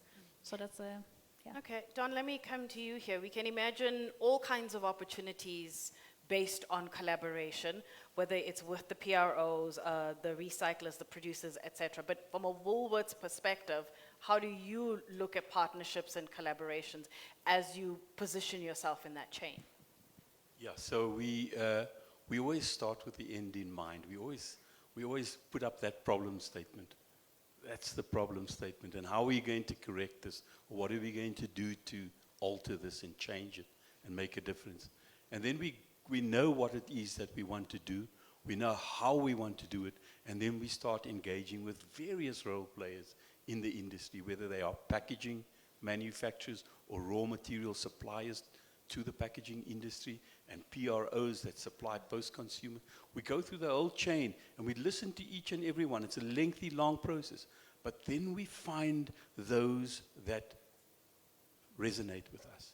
And then we make the dot. That's one we want to partner with. And we go down it, and then we got a team. And as a collective team, we've placed many amazing packaging materials on the market that are suitable and win for the environment. So that's how we go about finding this partnership. And I want to say one thing about that partnership. Part of that partnership for us is our consumers, because we sell stuff to consumers. That's our livelihood. It's you guys there, hands up, all those who are Woolies shoppers. Okay, thank you. I see you all. Thank you. So those are part of our partners. We partner with them. We listen to what they say. I challenge you to go onto Google and type in there, who's driving paper as a primary packaging material in today's age? And you do that, and that will tell you that it's the consumer. Consumers are driving the change for the introduction of paper on shelf, not as a carton box, as a primary packaging medium, a direct food contact primary packaging medium. Consumers are our partners at Woolworths as well. Jermaine, let me come to you here and perhaps flip it a little bit as we talk about partnerships. What additional impact could Impact, I know it's like a double play on words there, could Impact have or deliver with the right partners and with the right policy support in place? Like, how do you imagine that? Like, if you were to think about the additional impact on top of the impact you're having. Yes, I said it. I don't know. I didn't know how else to word it, but it works. You see, it sounds fun when I say that, right? What additional impact on the ground do you see Impact having when you do have that right support, that right policy support, the right partners, what we imagine actually ties in and coalesces? What does it look like for you and the team? I think it's again, with collaboration, you need to have the right partners who see it's the same vision. And the vision is to have closed that loop and get the recycling material. And like Don said, I'll use his line, have the end in mind. The end in mind here would be that material that we put out comes back to us, and we can reuse it, recycle. So that would be, and it's basically partnering with the people or brand owners with the same vision. That's how I see it. Okay. Yeah. Prof, I want to come to you here before I get to Nalin. Research is fun. It can be fun for those who love it. But I always imagine research requires funding in order for you to be able to do what you do with your team. Where does the funding come from? Does it come primarily from the players in the space? Or how are you able to do the work that you do, not just at Wits University, but others who are in your space? So there's different type of research. There's the quick and easy, dirty stuff that we put fourth years on. What comes out of that we don't really care about, and we sort of self-fund a lot of that work. The big projects that we do, the masters, the postgraduate diploma, the postgraduate degrees, are 2-year programs where we need to find money to support the students to actually be able to live and work. So they're funding mechanisms like the NRF and the other sort of governmental sort of policies, but the real money needs to come from companies that want us to do the work. So we can do research on our own and just sort of think paper industry needs something, let's go and do it. But unless we've spoken to the paper industry to find out what their needs are, we're wasting our time. So that link between industry and Fiber Circle has been that link for a while now. PAMS has been that link. What are the needs of the companies? And from that link with the companies, they help fund those projects directly.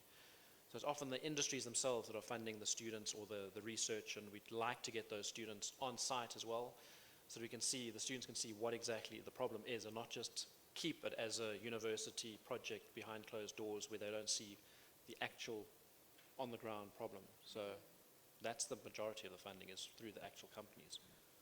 I just want to add that, I mean, the work that the Prof is doing around LCA studies is a requirement from a reporting point of view.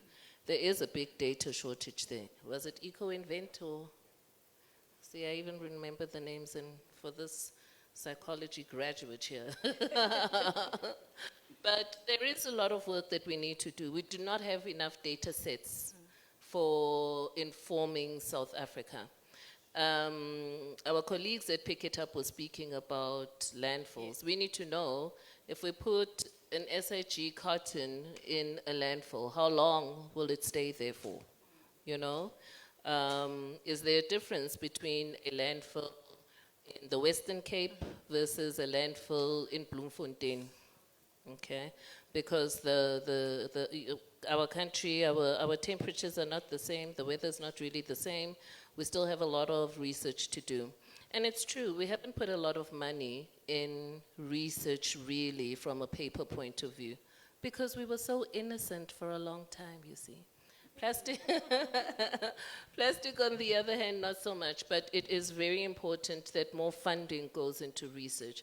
We have a lot more research to do, a lot more funding is required for this research, and it is true. The more we know, the better prepared we can be, and indeed, it is about understanding the behavior, the consumer, how do we get to solve Unalinna's problems? Unalinna's problems are big. Let me explain them to you. We have a problem in the country with food waste. We often say we want clean waste. When you put food and our packaging together, it renders it useless. Okay?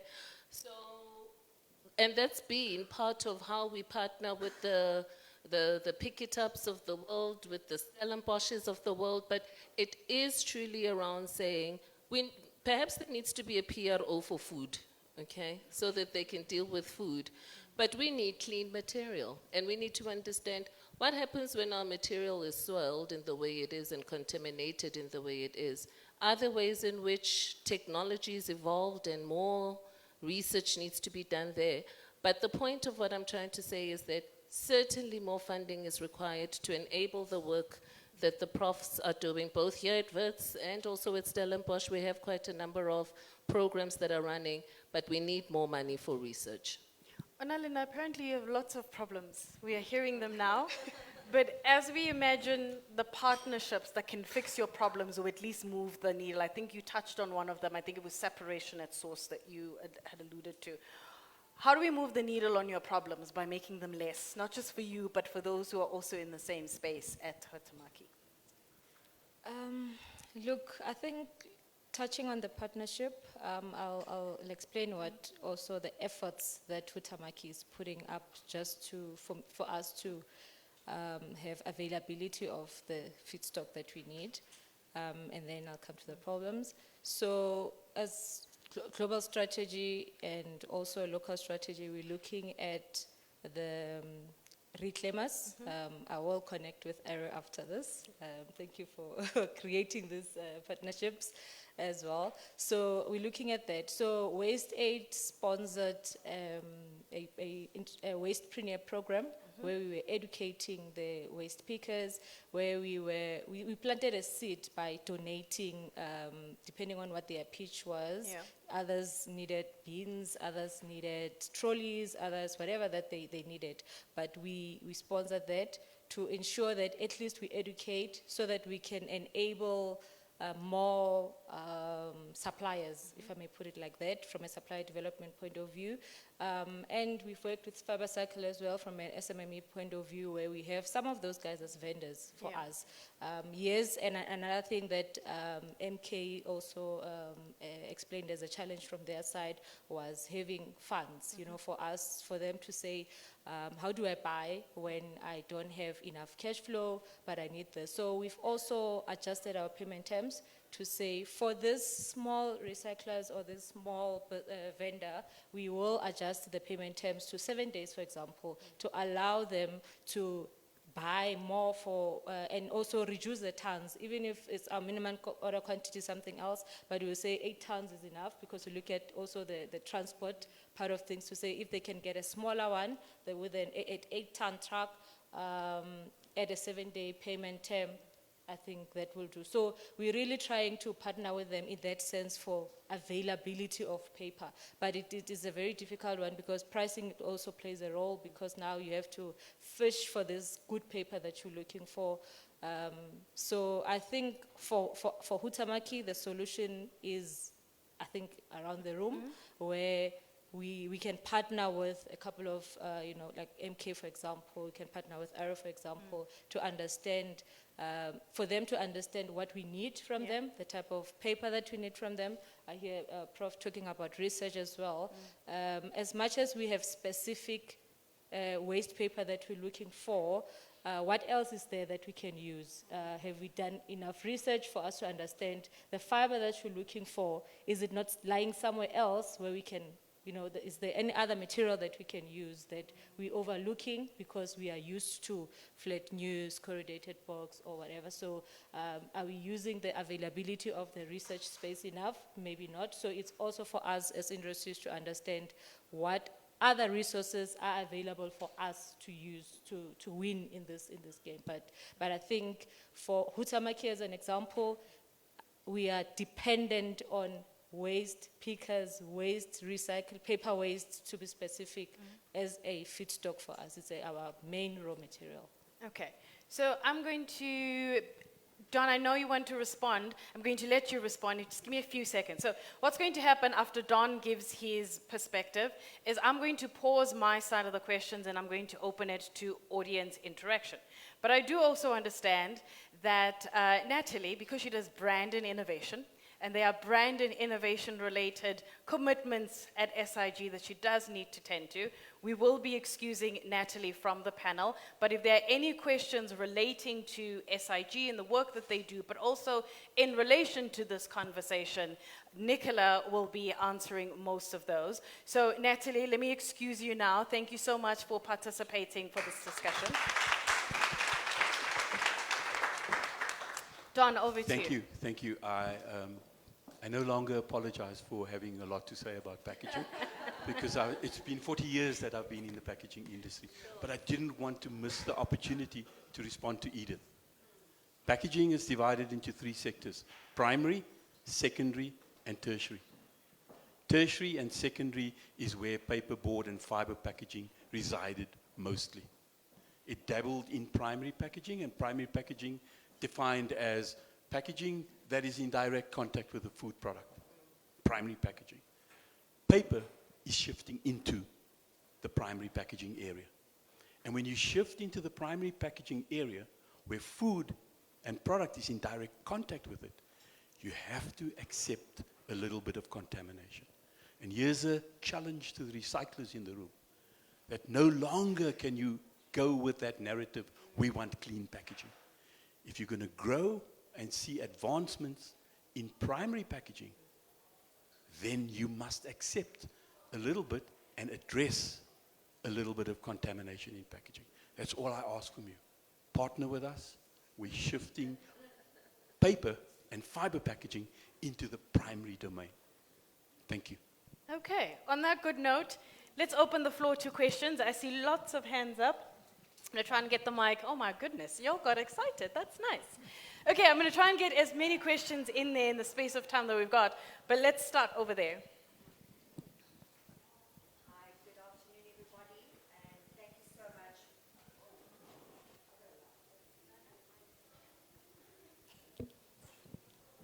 Good afternoon, everyone. Okay, much better.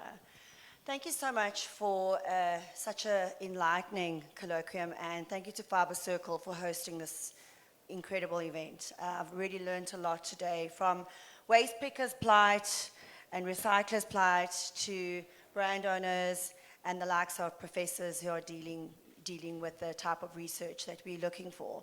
My name is Maggie Infante, and I'm the CEO and owner of a company, Infinite Industries, and we make sustainable boards out of predominantly multi-laminated types of packaging. And my question is with regards to multi-laminated packaging, which is generally a combination of things like plastic, aluminium, as well as fiber. So my question will go to Don McFarlane from Woolies as your #1 customer here. So many years ago, we were very excited to have different types of products on your shelf. For example, things like Omo washing powder, Aquafresh toothpaste, because Woolies predominantly only had Woolies brands. So my question to you today is, what is the conversation with around to you are now stocking things like the Omo brand that has a specific type of packaging which is multi-laminated and falls under the other. Does that influence decisions going forward as to what you guys are going to be keeping on your shelves? Like I said, our customers are our partners, and we talk to our customers' needs. So yes, we've got our own branded products that says Woolworths on it, and our primary response to that is to ensure that we place onto the market responsible, carbon-conscious, recyclable packaging. Yes, we stock other private label brands, and we have conversations with them around responsible packaging. We have influence around them. We have a supplier of milk, for example, that placed a product onto the market that was not the right thing to do. And we have a conversation with them around, this milk is not ideal. We pack our milk this way. If we stock your brand of products, we suggest that you don't do this. And they don't do that. We also depend on EPR and eco-modulation to address that as well. Legislate against those things. So we do have those conversations with, some of them are harder than others. For example, fruit, little labels on fruit that identifies fruit. We say, take it off. That private label company would want that product to be identified by that little fruit label. We talk to them and suggest, and they would either alter it to something different that is either recyclable or biodegradable, but we do have those conversations with them. Okay, we've got 6 minutes left to this Q&A. I'm going to try and squeeze it in within that time. No, I'll go straight to the question because I've already greeted. My question is about the marketing of the product. For a long time, we understand that the product, especially primary product, we just market it by just a selling point is the printing. The printing is the selling point for our product. But that printing has a negative impact in terms of limiting the recyclability of the product. So my question is, as much as you have more focus in terms of sustainability on the manufacturing, making sure that we produce a PFAS-free product, but now in terms of the printing, do we have the regulation as well that regulates the type of printing that is used and also the number of printing? And also to marketing, to Don there, are you also closing the gap of which the consumers, they appreciate simplicity as a way of marketing the product, understanding also the impact on the environment, instead of going for the colors complex, we just go for a simple black and white or brown and white. Thank you. I'm not sure who that question was for, but is it for me? Okay. Oh, okay. So as a brand owner, we differentiate on shelf by printing and making sure that the product looks great on shelf. And I'm sure all of you would have walked into the store and say, this looks great. This is often in the past we used to say packaging was the silent salesman. When you're not there shouting, buy me, the packaging must jump out at you. And I want you to think for a moment if we had to pack everything just in one color, black, on a white background. What is stores going to look like? So we have to balance that with technology and say, what technology is out there that allows paperboard and areas where recycling is affected by ink? What technology is available that could de-ink that successfully and still render the balance of the material after the ink has been taken off recyclable? So in fiberboard, it's often challenging because you print directly onto that specific paper or board or carton, whatever it is. There are de-inking methodologies to take out that ink and still render the fiber. So we look for that technology. One of the things that EPR has driven is the rise of innovation and technology in South Africa, especially in the fiber space area, where PFAS and PFOS, forever chemicals, were used to offer moisture and grease resistance in paper. As brand owners, we don't want those forever chemicals in our paper, and it drove paper manufacturers to invent and innovate around other stuff to still deliver grease and moisture resistance. Likewise, with ink on board, it's driven the ability to de-ink it and extract the ink from the fiber and still render it recyclable. So we look for a combination of innovation and modern technology to still render packaging recyclable. But a black and white world is asking maybe a bit too much. Next question. Sorry, I'm Kelly from I'm representing my research group at Stellenbosch University. And I know it's something that I've personally struggled with and a lot of my colleagues also struggle with. Given that companies are reluctant to disclose waste-related data due to either competitive or reputational concerns maybe, what mechanisms can be established for intercompany data sharing that supports scientific research? That's to anyone. Should I give it to somebody? Let's give it to the prof. So Okay, you were, John's gonna give it a go. you were referring to food waste data. I work with food waste. I work with food waste, but other people in my research group work with paper sludge, just waste in general as well. Yeah. Okay. So I'm going to answer part of it, and the others can. So when we design and develop and meet the needs of EPR legislation in South Africa that drives brand owners and retailers to place recyclable packaging onto the market, we have an overarching and guiding principle that never do we affect the quality and integrity of the product and the organoleptic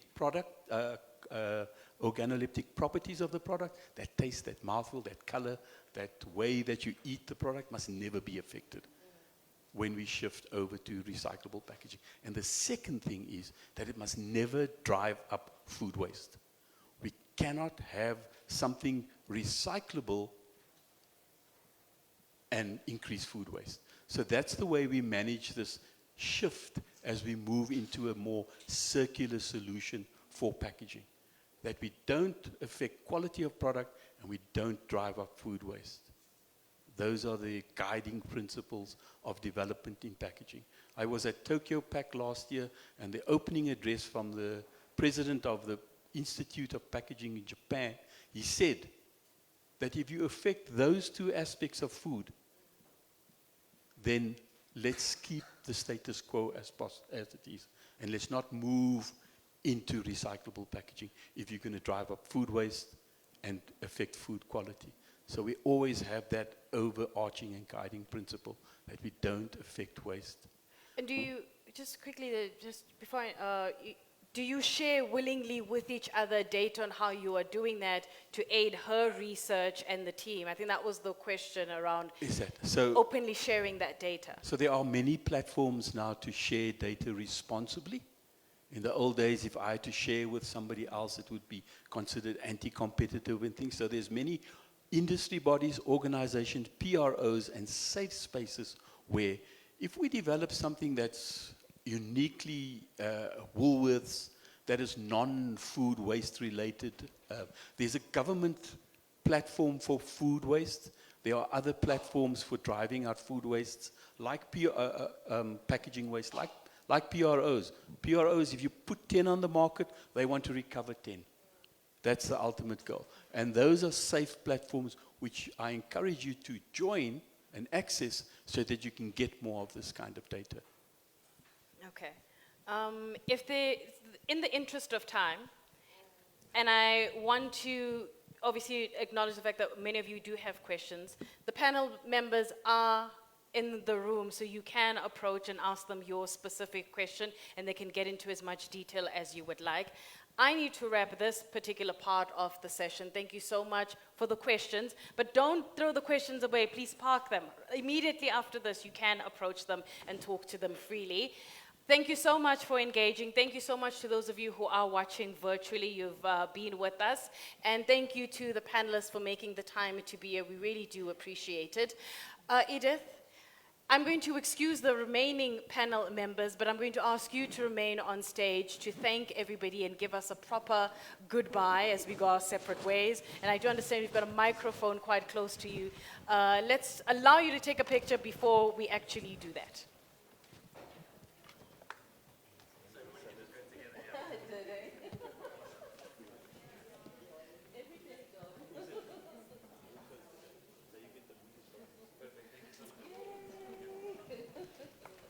Thank you so much. Let's. Thank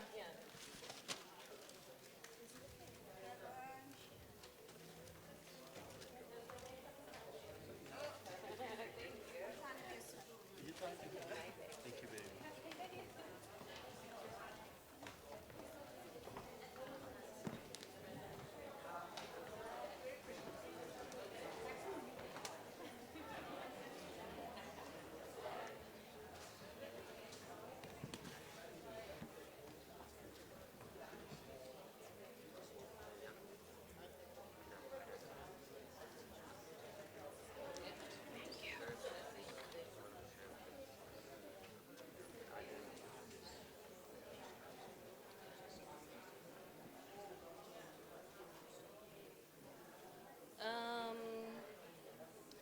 It is 12:43, and Gyaleboa. Ngiyabonga. Dankie Baya. Thank you. Thank you for making yourselves available for us and for having this conversation with us. We don't take it for granted. There were important people in the room, all of you, important to the work that we do. I'd like to appreciate the Fiber Circle team and Friday Street Club for making this possible. Team, you're the ultimate partners. I know sometimes it's wobbly, but it is what it is. I share a lot of love and respect for the work that we do. Friday Street Club, you guys always know what to do with us. Thank you. Mom, thank you for coming. Okay, ladies and gentlemen, that's my mom. I took her away from the television and those commissions, because Lord knows she's been watching them. And to you, all of you who've been in this room, Pume, you come all the way from KZN. I must tell you, if it weren't for Pume, some of those collections in KZN we would not be able to do.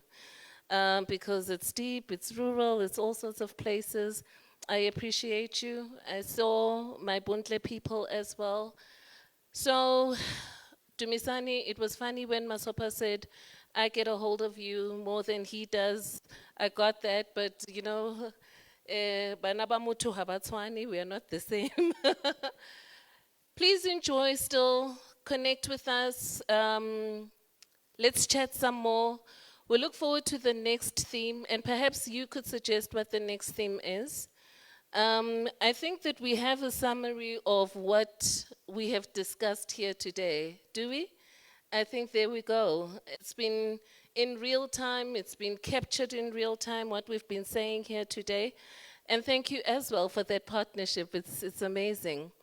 Colleagues, have a fantastic time. And if we don't see you before the year is over, please be safe.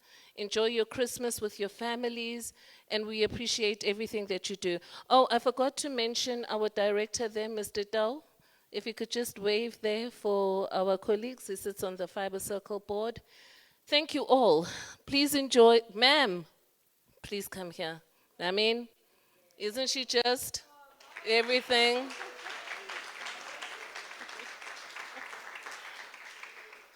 We'll be doing this for 10 years and she'll still look like this, eh? I should hope so. Thank you so much. Thank you for trusting me with your event and with the conversations in this room. How can I not trust that face? Thank you. Thank you so much, everybody. Please enjoy. Prof, I'm a financial journalist. Yes, on the side, and then the rest I look at stocks and the market and everything else in between. Sure. Yeah, that would be something that could be really good. Yes, do we have a card or